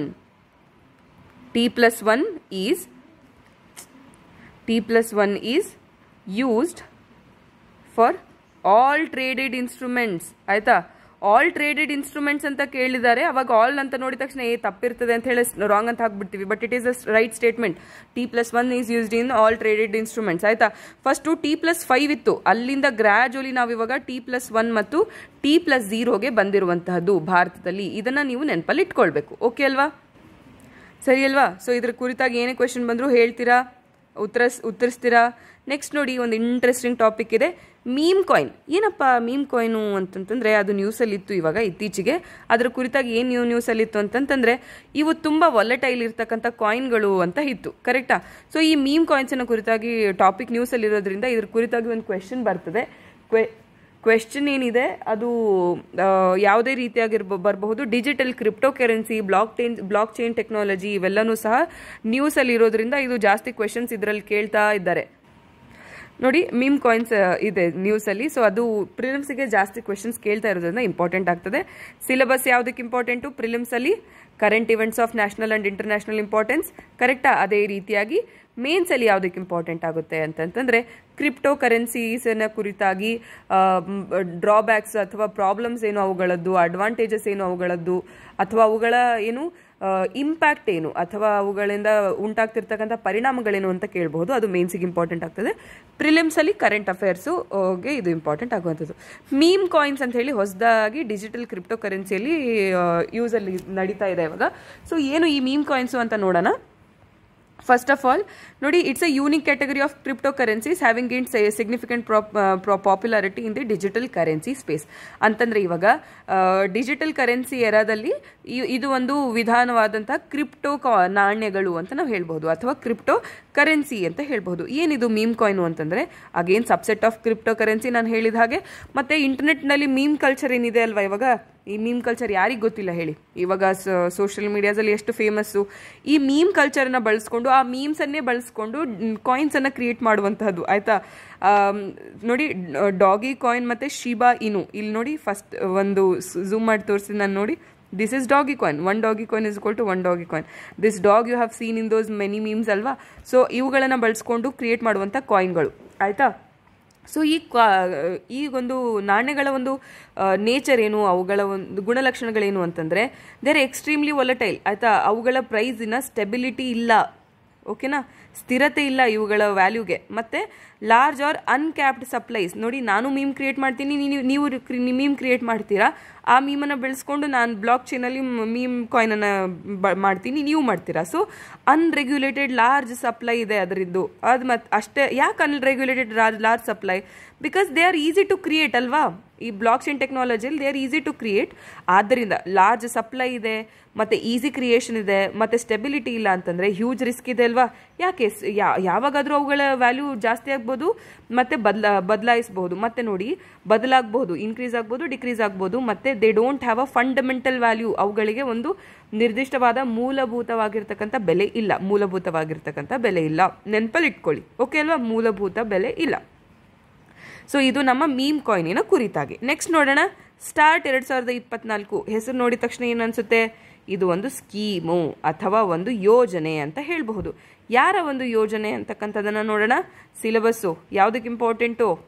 ಪ್ರಿಲಿಮ್ಸಲ್ಲಿ ನಮ್ಮ current events of national and international importance, ಮೇನ್ಸಲ್ಲಿ GS 3ಗೆ ಸಂಬಂಧಪಟ್ಟಿರುವಂಥದ್ದು, ಸೈನ್ಸ್ ಆ್ಯಂಡ್ ಟೆಕ್ನಾಲಜಿ, ಅದರಲ್ಲೂ ಇಸ್ರೋ ಕುರಿತಾಗಿ ಏನಾದರೂ ಕ್ವೆಶನ್ ಬಂದರೆ ಅಲ್ಲಿ ನೀವು ಬಳಸಬಹುದು. ಅಷ್ಟೇ ಅಲ್ಲದೆ GS 2 ಅಲ್ಲೂ ಸಹ ಎಜುಕೇಷನ್ನಲ್ಲಿ ಸೈಂಟಿಫಿಕ್ ಎಜುಕೇಷನನ್ನು ನಾವು ಹೇಗೆ ಪ್ರಮೋಟ್ ಮಾಡ್ತಾ ಇದ್ದೀವಿ ಅಂತ ಹೇಳೋದಕ್ಕೆ ಈ ಒಂದು ಇದನ್ನು ಸ್ಟಾರ್ಟ್ 2024 ಉದಾಹರಣೆಯಾಗಿ ತಗೊಳ್ಬಹುದು. ಏನಪ್ಪ ಸ್ಟಾರ್ಟು ಅಂದರೆ ಇಸ್ರೋ 2000 ಏಪ್ರಿಲ್ ಮತ್ತು ಮೇಲಿ ನಡೆಸುವಂಥ ಒಂದು ಯೋಜನೆ. ಏನು ಪ್ರಮುಖವಾಗಿ ಇಲ್ಲಿ ನಡೆಯುವಂಥದ್ದು ಅಂದರೆ ನೋಡಿ, ಸ್ಪೇಸ್ ಸೈನ್ಸ್ ಮತ್ತು ಟೆಕ್ನಾಲಜಿ ಅವೇರ್ನೆಸ್ ಟ್ರೈನಿಂಗ್. ಆಯಿತಾ, ಸ್ಪೇಸ್ ಸೈನ್ಸ್ ಏನಿದೆ, ಬಾಹ್ಯಾಕಾಶ ವಿಜ್ಞಾನ ಮತ್ತು ತಂತ್ರಜ್ಞಾನದ ಕುರಿತಾಗಿ ಏನು ಟ್ರೈನಿಂಗನ್ನು ಕೊಡುವಂತಹದ್ದು, ತರಬೇತಿಯನ್ನು ನೀಡುವಂತಹದ್ದು. ಆಯಿತಾ, ಯಾವಾಗ? ಏಪ್ರಿಲಿಂದ ಮೇವರೆಗೆ. ಯಾಕೆ ಇದು ಪ್ರಮುಖವಾಗಿ ಯಾಕೆ ತರಬೇತಿಯನ್ನು ಕೊಡಬೇಕು? ಯುವ ಜನತೆಯನ್ನು ಈ ಒಂದು ತಂತ್ರಜ್ಞಾನ, ಬಾಹ್ಯಾಕಾಶ ವಿಜ್ಞಾನ ಮತ್ತು ತಂತ್ರಜ್ಞಾನಕ್ಕೆ ಅಟ್ರಾಕ್ಟ್ ಮಾಡಲಿಕ್ಕೆ. ಆಯಿತಾ, ಸ್ಪೇಸ್ ಸೈನ್ಸ್ ಮತ್ತು ಟೆಕ್ನಾಲಜಿಗೆ ಯುವ ಜನತೆಯನ್ನು ಅಟ್ರಾಕ್ಟ್ ಮಾಡಲಿಕ್ಕೆ. ಓಕೆನಾ? ಎಲ್ಲೆಲ್ಲಿ ನಡೀತಾ ಇದೆ ಈ ಟ್ರೈನಿಂಗ್ ಪ್ರೋಗ್ರಾಮು? ಎಲ್ಲ ಏನು ಶಿಕ್ಷಣ ಸಂಸ್ಥೆಗಳಲ್ಲಿ, ಯೂನಿವರ್ಸಿಟೀಸ್ ಆಗಿರ್ಬೋದು, ಕಾಲೇಜಸ್ ವಿತಿನ್ ಭಾರತದಲ್ಲಿರ್ತಕ್ಕಂಥ ಕಾಲೇಜಸ್ಸು, UG ಮತ್ತು PG ಕೋರ್ಸಸ್ನ ಸೈನ್ಸು ಎಲ್ಲ BA ಸ್ಟೂಡೆಂಟ್ಸಿಗೆ ಹೋಗಿದ್ದು ನಡೆಸ್ತಾರೆ? ಡೆಫಿನೆಟ್ಲಿ ಇಲ್ಲ. ಫಿಸಿಕಲ್ ಸೈನ್ಸ್ ಮತ್ತು ಟೆಕ್ನಾಲಜಿಗೆ ಸಂಬಂಧಪಟ್ಟಿರುವಂತಹ ಶಾಲಾ ಕಾಲೇಜುಗಳಲ್ಲಿ, ಆಯಿತಾ, UG ಮತ್ತು PG ಶಾಲೆಗಳೆಲ್ಲ UG ಮತ್ತು PG ಏನು ಎಜುಕೇಷನಲ್ ಇನ್ಸ್ಟಿಟ್ಯೂಟ್ಸಲ್ಲಿ ಮಾಡುವಂಥದ್ದು. ನೋಡಿ, ವಿತ್ ಇನ್ ಇಂಡಿಯಾ ದಯವಿಟ್ಟು ನೆನಪಲ್ಲಿ ಇಟ್ಕೊಳ್ಳಿ. UG PG with in India ಮತ್ತು physical science and technology. Okay ಅಲ್ವಾ? ನೆಕ್ಸ್ಟು ಇನ್ನೊಂದು ಚಿಕ್ಕ ಟಾಪಿಕ್ ಇದೆ, ಮ್ಯಾಗ್ನೆಟೋಫಾಸಿಲ್ಸ್. ಆಯಿತಾ, ಈ ಮ್ಯಾಗ್ನೆಟೋಫಾಸಿಲ್ಸು ಇತ್ತೀಚೆಗೆ ನ್ಯೂಸಲ್ಲಿತ್ತು. Again current events of national and international importance ಮತ್ತು ಜನರಲ್ ಸೈನ್ಸಿಗೆ ಈ ಒಂದು ಟಾಪಿಕ್ ಇಂಪಾರ್ಟೆಂಟ್ ಆಗ್ತದೆ. ಗೋವಾದಲ್ಲಿರ್ತಕ್ಕಂಥ ವಿಜ್ಞಾನಿಗಳು ಏನು ಮಾಡಿದ್ದಾರೆ, 50,000 ಹಳೆಯದಾಗಿರ್ತಕ್ಕಂಥ ಮ್ಯಾಗ್ನೆಟಿಕ್ ಫಾಸಿಲನ್ನು ಬೇ ಆಫ್ ಬೆಂಗಾಲಲ್ಲಿ ಗುರುತಿಸಿದ್ದಾರೆ. ಸೊ ಅದರಿಂದ ಇದು ಟಾಪಿಕ್ ನ್ಯೂಸಲ್ಲಿದೆ. ಅದೇನು ಅಂತಕ್ಕಂಥದ್ದನ್ನು ಸಿಂಪಲ್ ಆಗಿ ತಿಳ್ಕೊಂಡು ನಾವು ಮುಂದೆ ಹೋಗೋಣ. So CSIR national institute of oceanography ಗೋವಾದ ವಿಜ್ಞಾನಿಗಳು ಏನು ಮಾಡಿದ್ದಾರೆ, 50,000 ವರ್ಷ ಹಳೆಯ ಒಂದು ದೊಡ್ಡದಾಗಿರ್ತಕ್ಕಂಥ ಮ್ಯಾಗ್ನೆಟೋಫಾಸಿಲನ್ನು ಬೇ ಆಫ್ ಬೆಂಗಾಲಲ್ಲಿ ಪತ್ತೆ ಹಚ್ಚಿದ್ದಾರೆ. ಆಯಿತಾ, ಸೊ ಇದು 50,000 ವರ್ಷದ magnetofossil it is the youngest magnetofossil found till date. ಆಯಿತಾ, ಯಂಗೆಸ್ಟ್ ನೋಡಿ, ಇದ್ರ ಕುರಿತಾಗಿ KPSCಯಲ್ಲಿ ಏನು ಕ್ವೆಶನ್ ಕೇಳ್ತಾರೆ, youngest magnetofossil was recently found, it was found in dash. ಆಯಿತಾ, ಅವಾಗ ಏನು ಹೇಳ್ತದೆ, ಈ ಇಂಡಿಯನ್ ಓಷನು, ಅಟ್ಲಾಂಟಿಕ್ ಸಾಗರನೋ, ಈ ರೀತಿಯಾಗಿ 4 ಆಪ್ಷನ್ ಕೊಡ್ತಾರೆ. ಬಟ್ ಆನ್ಸರ್ ಏನು? Bay of Bengal. ಓಕೆನಾ? ಸೊ ಮ್ಯಾಗ್ನೆಟೋಫಾಸಿಲ್ಸ್ ಅಂತಂತಂದ್ರೆ ಏನು ಅಂತಂದರೆ ನೋಡಿ, ಫಾಸಿಲೈಸ್ಡ್ ಮ್ಯಾಗ್ನೆಟಿಕ್ ಪಾರ್ಟಿಕಲ್ಸ್. ಆಯಿತಾ, ಇಲ್ಲಿ ಪಳವಳಿಕೆಯ ರೂಪದಲ್ಲಿರ್ತಕ್ಕಂತಹ ಮ್ಯಾಗ್ನೆಟಿಕ್ ಪಾರ್ಟಿಕಲ್ಸ್ ಇವು. ಆಯಿತಾ, ಈ ಒಂದು ಮ್ಯಾಗ್ನೆಟಿಕ್ ಪಾರ್ಟಿಕಲ್ಸನ್ನು ಕ್ರಿಯೇಟ್ ಮಾಡಿರುವಂಥವ್ರು ಯಾರು? ಮ್ಯಾಗ್ನೆಟೋಟ್ಯಾಟಿಕ್ ಬ್ಯಾಕ್ಟೀರಿಯಾ. ಇದನ್ನ ನೆನಪಲ್ಲಿ ಇಟ್ಕೊಳ್ಳಿ. ಮ್ಯಾಗ್ನೆಟೋಟ್ಯಾಟಿಕ್ ಬ್ಯಾಕ್ಟೀರಿಯಾಗಳೇನಿವೆ ಇವುಗಳು ಮ್ಯಾಗ್ನೆಟಿಕ್ ಪಾರ್ಟಿಕಲ್ಸನ್ನು ಕ್ರಿಯೇಟ್ ಮಾಡ್ತವೆ. ಈ ಮ್ಯಾಗ್ನೆಟಿಕ್ ಪಾರ್ಟಿಕಲ್ಸು ಫಾಸಿಲೈಸ್ ಆದಾಗ ಕ್ರಿಯೇಟ್ ಸಿಗುವಂಥದ್ದು ಮ್ಯಾಗ್ನೆಟೋಫಾಸಿಲ್ಸ್ ಅಥವಾ ಮ್ಯಾಗ್ನೆಟಿಕ್ ಫಾಸಿಲ್ಸ್. ಆಯಿತಾ, ಈ ಬ್ಯಾಕ್ಟೀರಿಯಾಸ್ ಏನಿವೆ ಅವು 1960ರ ದಶಕದಲ್ಲಿ ಅವುಗಳನ್ನು ಡಿಸ್ಕವರ್ ಮಾಡಲಾಯಿತು. ಮತ್ತು ಅವುಗಳೇನು ಮಾಡ್ತವೆ ಗೊತ್ತಾ, ಸ್ಮಾಲ್ ಐರನ್ ರಿಚ್ ಕ್ರಿಸ್ಟಲ್ಸನ್ನು ಕ್ರಿಯೇಟ್ ಮಾಡ್ತಾರೆ. ಆಯಿತಾ, ಈ ಒಂದು ಏನು ಕಬ್ಬಿಣವನ್ನು ಹೊಂದಿರತಕ್ಕಂಥ ಕ್ರಿಸ್ಟಲ್ಸನ್ನು ಕ್ರಿಯೇಟ್ ಮಾಡ್ತಾರೆ. ಈ ಒಂದು ಕ್ರಿಸ್ಟಲ್ಸ್ ಏನಿವೆ ಇವುಗಳೇನು ಮಾಡ್ತವೆ ಅಂತಂದರೆ ಆಕ್ಸಿಜನ್ ಲೆವೆಲ್ಲು, ಆಯಿತಾ, ಆಮ್ಲಜನಕದ ಲೆವೆಲ್ ಇನ್ಕ್ರೀಸ್ ಅಥವಾ ಡಿಕ್ರೀಸ್ ಆಗಲಿಕ್ಕೆ ಕಾರಣಗಳಾಗ್ತವೆ. ಓಕೆನಾ? ಬ್ಯಾಕ್ಟೀರಿಯಾಗಳು ಐರನ್ ರಿಚ್ ಕ್ರಿಸ್ಟಲ್ಸನ್ನು ಕ್ರಿಯೇಟ್ ಮಾಡುವಂಥದ್ದು. ಸರಿನಾ? ಸೊ ಸೈಂಟಿಸ್ಟ್ ಏನು ಮಾಡಿದ್ದಾರೆ ಅಂತಂದರೆ ಮ್ಯಾಗ್ನೆಟಿಕ್ ಅನಲೈಸಿಸನ್ನು ಮತ್ತು ಎಲೆಕ್ಟ್ರಾನ್ ಮೈಕ್ರೋಸ್ಕೋಪಿಯನ್ನು ಬಳಸ್ಕೊಂಡು ಇವುಗಳನ್ನು ಪತ್ತೆ ಹಚ್ಚಿರುವಂತಹದ್ದು. ಸರಿನಾ? ಇದರ ಒಂದು ಸ್ಟಡೀಸ್ ಏನು ಹೇಳ್ತಾ ಇದೆ ಅಂತಂತಂದರೆ ಈ ಒಂದು ಮ್ಯಾಗ್ನೆಟ್ ಫಾಸಿಲ್ಸ್ ಏನಿವೆ ಅವುಗಳು ಅನೇಕ ಶೇಪ್ಸಲ್ಲಿವೆ. Needle shape, spindle shape, bullet shape, spear head shape ಮತ್ತು ಟ್ರೆಡಿಷ್ನಲ್ ನಾರ್ಮಲ್ ಶೇಪ್ಗಳ ಜೊತೆಗೆ ಕ್ರಿಸ್ಟಲ್ ಶೇಪ್ಸ್ ಜೊತೆಗೆ ಈ ಎಲ್ಲ ಶೇಪ್ಗಳಲ್ಲೂ ಇದೆ ಅಂತಕ್ಕಂಥದ್ದನ್ನು ಇತ್ತೀಚಿನ ಒಂದು ಅಧ್ಯಯನ ಹೇಳ್ತಾ ಇದೆ. ಓಕೆನಾ? ಸೊ ಇವಕ್ಕೆ ಈ ಒಂದು ಐರನ್ ಕ್ರಿಸ್ಟಲ್ ಇದು ಮಾಡಬೇಕಿತ್ತಲ್ವ, ಅದು ಸಪ್ಲೈ ಆಗೋದು ಎಲ್ಲಿಂದ ಅಂತಂದರೆ ಈ ನದಿಗಳ ಹರಿಯುವಿಕೆಯಿಂದ, ರಿವರ್ ಡಿಸ್ಚಾರ್ಜ್ನಿಂದ ರಿಯಾಕ್ಟಿವ್ ಐರನ್ ಮತ್ತು ಆರ್ಗ್ಯಾನಿಕ್ ಕಾರ್ಬನ್ನು ಲೋ ಆಕ್ಸಿಜನ್ ಕಂಡೀಷನಲ್ಲಿ ಸಿಗ್ತಾ ಇದೆ. ಆ ಒಂದು ರಿಯಾಕ್ಟಿವ್ ಐರನ್ ಮತ್ತು ಆರ್ಗ್ಯಾನಿಕ್ ಕಾರ್ಬನ್ ಏನಿದೆ ಅದು ಮ್ಯಾಗ್ನೆಟೋಟ್ಯಾಟಿಕ್ ಬ್ಯಾಕ್ಟೀರಿಯಾಗಳ ಬೆಳವಣಿಗೆಗೆ ಕಾರಣ ಆಗ್ತಿದೆ. ಇವುಗಳ ಬೆಳವಣಿಗೆಯಿಂದ ಮ್ಯಾಗ್ನೆಟಿಕ್ ಫಾಸಿಲ್ಗಳು ಕ್ರಿಯೇಟ್ ಆಗಿರುವಂತಹದ್ದು. ಓಕೆ ಅಲ್ವಾ? ಜಾಸ್ತಿ ಅವಸರ ಆಗಿಲ್ಲ ಅಂತ ಅನ್ಕೊಳ್ತೇನೆ. ನೋಡಿ, ಸಿಂಪಲ್ ಆಗಿದೆ ಕಾನ್ಸೆಪ್ಟ್, ಆಯ್ತಾ?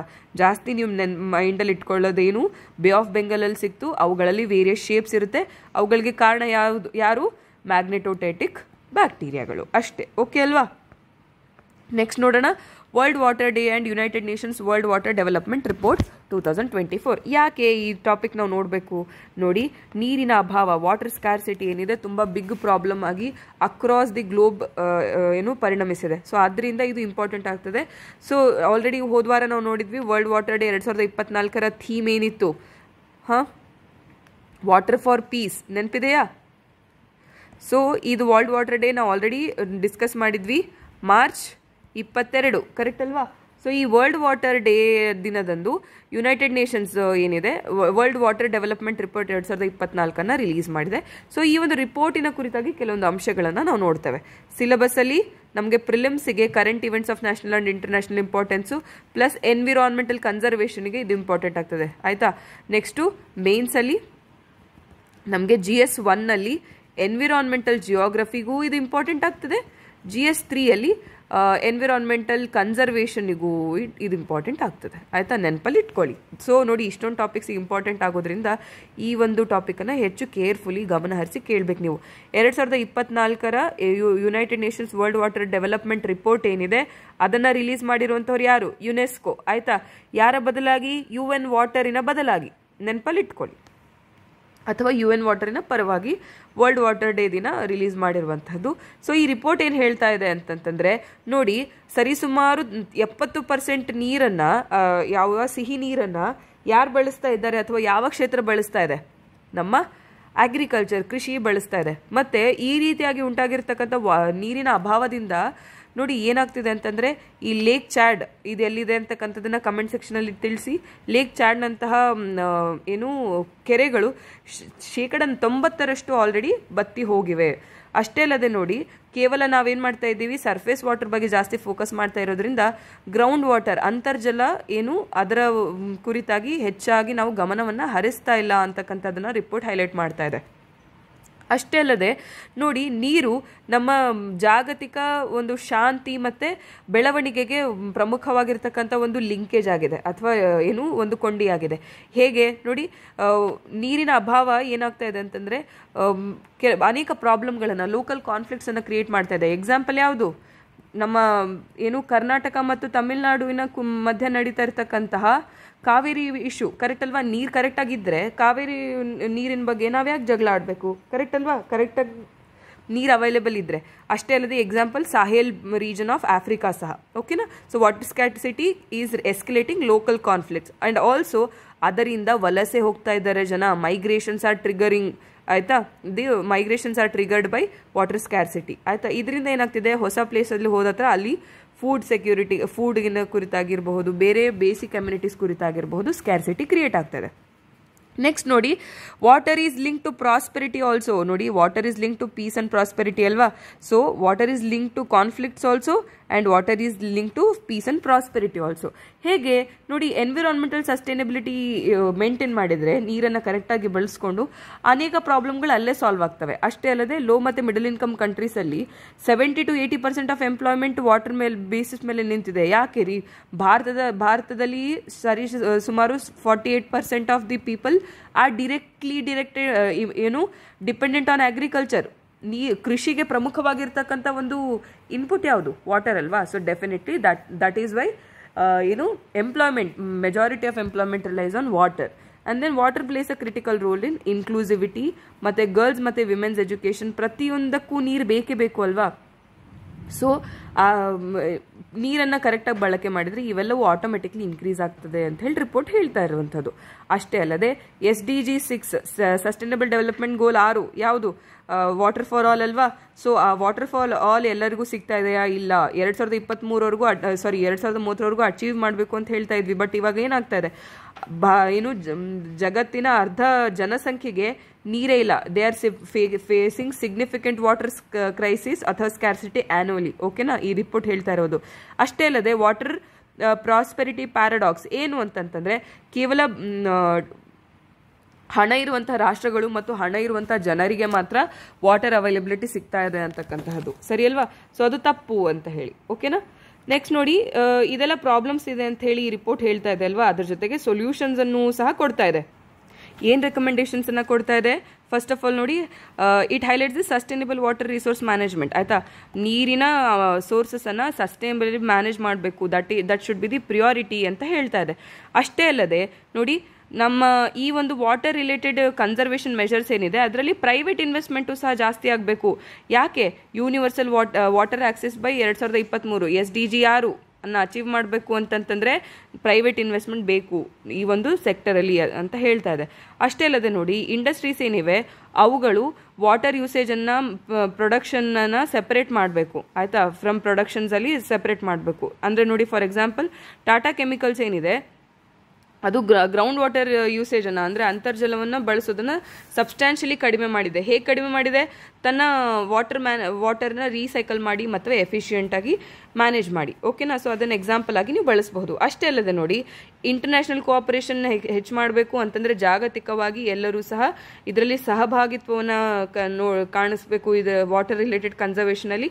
ಅಷ್ಟೇ ಅಲ್ಲದೆ ಟ್ರಾನ್ಸ್ ಬೌಂಡ್ರಿ ಅಗ್ರಿಮೆಂಟ್ ಏನಿವೆ ಅವೆಲ್ಲವೂ ಸಹ ಈ ಕಾನ್ಫ್ಲಿಕ್ಟ್ಸ್ ಮತ್ತು ಇವುಗಳನ್ನು ರಿಸಾಲ್ವ್ ಮಾಡಿ ಪೀಸನ್ನು ಅಪ್ಹೋಲ್ಡ್ ಮಾಡಲಿಕ್ಕೆ ಈಗಲೇ ಟ್ರಾನ್ಸ್ ಬೌಂಡ್ರಿ ಅಗ್ರಿಮೆಂಟ್ಸನ್ನು ಸೈನ್ ಮಾಡಬೇಕು ಎಲ್ಲರೂ ಅಂತ ಹೇಳ್ತಾ ಇದ್ದಾರೆ. ಅಷ್ಟೇ ಅಲ್ಲದೆ ನೋಡಿ, ವಾಟರ್ ರಿಸೋರ್ಸನ್ನು ಪ್ರೊಟೆಕ್ಟ್ ಮಾಡಬೇಕು ಮತ್ತು ಗ್ಲೋಬಲ್ ಕೋಆಪರೇಷನನ್ನು ಪ್ರಮೋಟ್ ಮಾಡಬೇಕು, ಮತ್ತು ಡ್ರಿಂಕಿಂಗ್ ವಾಟರ್ ಮತ್ತು ಸ್ಯಾನಿಟೇಷನನ್ನು ಪ್ರಿಯಾರಿಟೈಸ್ ಮಾಡಬೇಕು 2030 ಅಷ್ಟೇ ಅಲ್ಲದೆ ನೋಡಿ, ಆಕ್ಸೆಸ್ ಟು ವಾಟರಿನಲ್ಲಿ ಡಿಸ್ಪ್ಯಾರಿಟೀಸ್ ಇದೆ ಅಲ್ವಾ, ಅಂದರೆ ಬಡ ರಾಷ್ಟ್ರಗಳಿಗೂ ಮತ್ತು ಶ್ರೀಮಂತ ರಾಷ್ಟ್ರಗಳಿಗೂ ಡಿಫ್ರೆನ್ಸ್ ಇದೆ. ಅಷ್ಟೇ ಅಲ್ಲದೆ ಶ್ರೀಮಂತ ರಾಷ್ಟ್ರಗಳಲ್ಲೂ ಬಡ ಜನತೆಗೆ ಮತ್ತು ಶ್ರೀಮಂತ ಜನತೆಗೆ ಡಿಫ್ರೆನ್ಸ್ ಇದೆ. ಸೊ ಆ ಡಿಸ್ಪ್ಯಾರಿಟೀಸ್ ಏನಿದೆ ಅದು ಕಡಿಮೆ ಆಗಬೇಕು. Especially vulnerable groups like girls and women and poor, ಅವರಿಗೂ ಸಹ ನೀರು ಸಿಗಬೇಕು, ಅದು ಸಹ ಅಫೋರ್ಡೆಬಲ್ ಮತ್ತು ಪೋರ್ಟೇಬಲ್ ಡ್ರಿಂಕಿಂಗ್ ವಾಟರ್ ಸಿಗಬೇಕು ಅಂತ, ಓಕೆನಾ? ಸೊ ಇದು ನಮ್ಮ ರಿಪೋರ್ಟು. ಇದರ ಒಂದು ಏನು ಹೇಳ್ತೇವೆ, this PDF is available in this description box. You can download it, okay ಅಲ್ವಾ? ಸೊ ನೆಕ್ಸ್ಟ್ ನೋಡಿ, ಒಂದು ಚಿಕ್ಕ ಪ್ಲೇಸಸ್ ಇನ್ ನ್ಯೂಸ್ ಟಾಪಿಕ್ ಇದೆ, ಅದನ್ನು ನೋಡ್ಬಿಡೋಣ. ಏನಾಗಿದೆ ಅಂದರೆ ಇತ್ತೀಚೆಗೆ ಕಾಡ್ಗಿಚ್ಚನ್ನು ನಾವು ನೋಡ್ತಾ ಇದ್ದೇವೆ. ಎಲ್ಲಿ?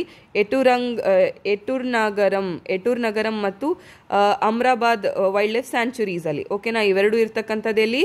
ನಮ್ಮ ತೆಲಂಗಾಣದಲ್ಲಿ, ಆಯಿತಾ?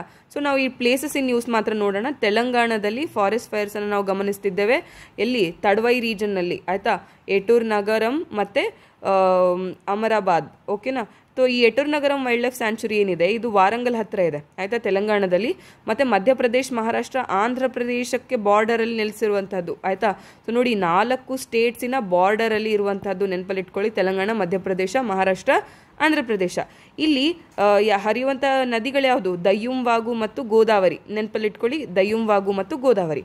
ಸುಮ್ಮನೆ ಏನೇನು ಈ ಒಂದು ಸ್ಟೇಟ್ಮೆಂಟ್ಸನ್ನು ಕೊಟ್ಟು ಐಡೆಂಟಿಫೈ ದಿ ನ್ಯಾಷನಲ್ ಪಾರ್ಕ್ ಅಥವಾ ವೈಲ್ಡ್ ಲೈಫ್ ಸ್ಯಾಂಚುರಿ ಅಂತ ಕೇಳ್ತಾರೆ. ಸೊ ಯಾವ್ದಾವ್ದು ನ್ಯೂಸಲ್ಲಿ ಇದೆಯೋ ಅದರ ಕುರಿತಾಗಿರ್ತಕ್ಕಂಥ ಬೇಸಿಕ್ ಇನ್ಫಾರ್ಮೇಷನ್ಸನ್ನು ನಾವು ಅರ್ಥ ಮಾಡ್ಕೊಳ್ಳೋಕ್ಕೆ ಟ್ರೈ ಮಾಡೋಣ. ಸೊ ರಿವರ್ ದಯ್ಯುಂ ವಾಗು ಮತ್ತು ಗೋದಾವರಿ, ಸರಿನಾ? ಇದು ಎತುರ್ ನಗರಂ ವೈಲ್ಡ್ ಲೈಫ್ ಸ್ಯಾಂಚುರಿ ಕುರಿತಾಗಿ. ಅದೇ ರೀತಿಗೆ ಅಮರಾಬಾದ್ ಟೈಗರ್ ರಿಸರ್ವ್ ಇದೆ, ಇದು ಸಹ ಇಂಪಾರ್ಟೆಂಟ್ ಆಗ್ತದೆ. ಯಾಕೆ? ಇದು one of the largest tiger reserves in the country. 2800 ಚದರ ಕಿಲೋಮೀಟರ್ ದೊಡ್ಡದಿರುವಂತಹದ್ದು, ಒನ್ ಆಫ್ ದಿ ಲಾರ್ಜೆಸ್ಟ್, ಆಯ್ತಾ? ಸೊ ಇದನ್ನು ಸಹ ಬಾರ್ಡರ್ ಏರಿಯಾದಲ್ಲಿದೆ, ತೆಲಂಗಾಣ ಮತ್ತು ಆಂಧ್ರ ಪ್ರದೇಶದ ಬಾರ್ಡರ್ ಏರಿಯಾದಲ್ಲಿ, ಆಯ್ತಾ?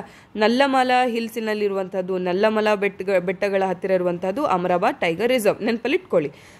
ಪ್ರಮುಖವಾಗಿ ಇದರಲ್ಲಿ ಬೆಂಗಾಲ್ ಟೈಗರ್ಸನ್ನು ಕನ್ಸರ್ವ್ ಮಾಡಲಿಕ್ಕೆ ಈ ಒಂದು ಟೈಗರ್ ರಿಸರ್ವ್ನ ಎಸ್ಟಾಬ್ಲಿಷ್ ಮಾಡಲಾಗಿದೆ. ಅದರಲ್ಲಿ ಜೊತೆಗೆ ಲೆಪರ್ಡ್ಸ್ ಆಗಿರ್ಬೋದು, ಸ್ಲಾತ್ ಬೇರ್ಸ್ ಆಗಿರ್ಬೋದು, ಇಂಡಿಯನ್ ಗಾರ್ಸ್ ಆಗಿರ್ಬೋದು, ಅನೇಕ ಪಕ್ಷಿಗಳು, ರೆಪ್ಟೈಲ್ಸನ್ನು ನಾವು ಅಲ್ಲಿ ನೋಡಬಹುದು, ಆಯಿತಾ? ಸೊ ಇದು ಅಮರಾಬಾದ್ ಟೈಗರ್ ರಿಸರ್ವ್, ಇದು ಎಟುರ್ ನಗರಂ ವೈಲ್ಡ್ ಲೈಫ್ ಸ್ಯಾಂಚುರಿಯ ಕುರಿತಾಗಿರ್ತಕ್ಕಂಥ ಫ್ಯಾಕ್ಟ್ಸು. ಅದೇ ರೀತಿಯಾಗಿ ನಿಮ್ಮು ಪಾದಂ ದರ್ಚಾ ರೋಡ್ ಅಂತ, ಆಯಿತಾ? ನಿಮ್ಮು ಪಾದಂ ದರ್ಚಾ ರೋಡ್ ನ್ಯೂಸಲ್ಲಿತ್ತು. ಇದೂ ನಮಗೆ ಕರೆಂಟ್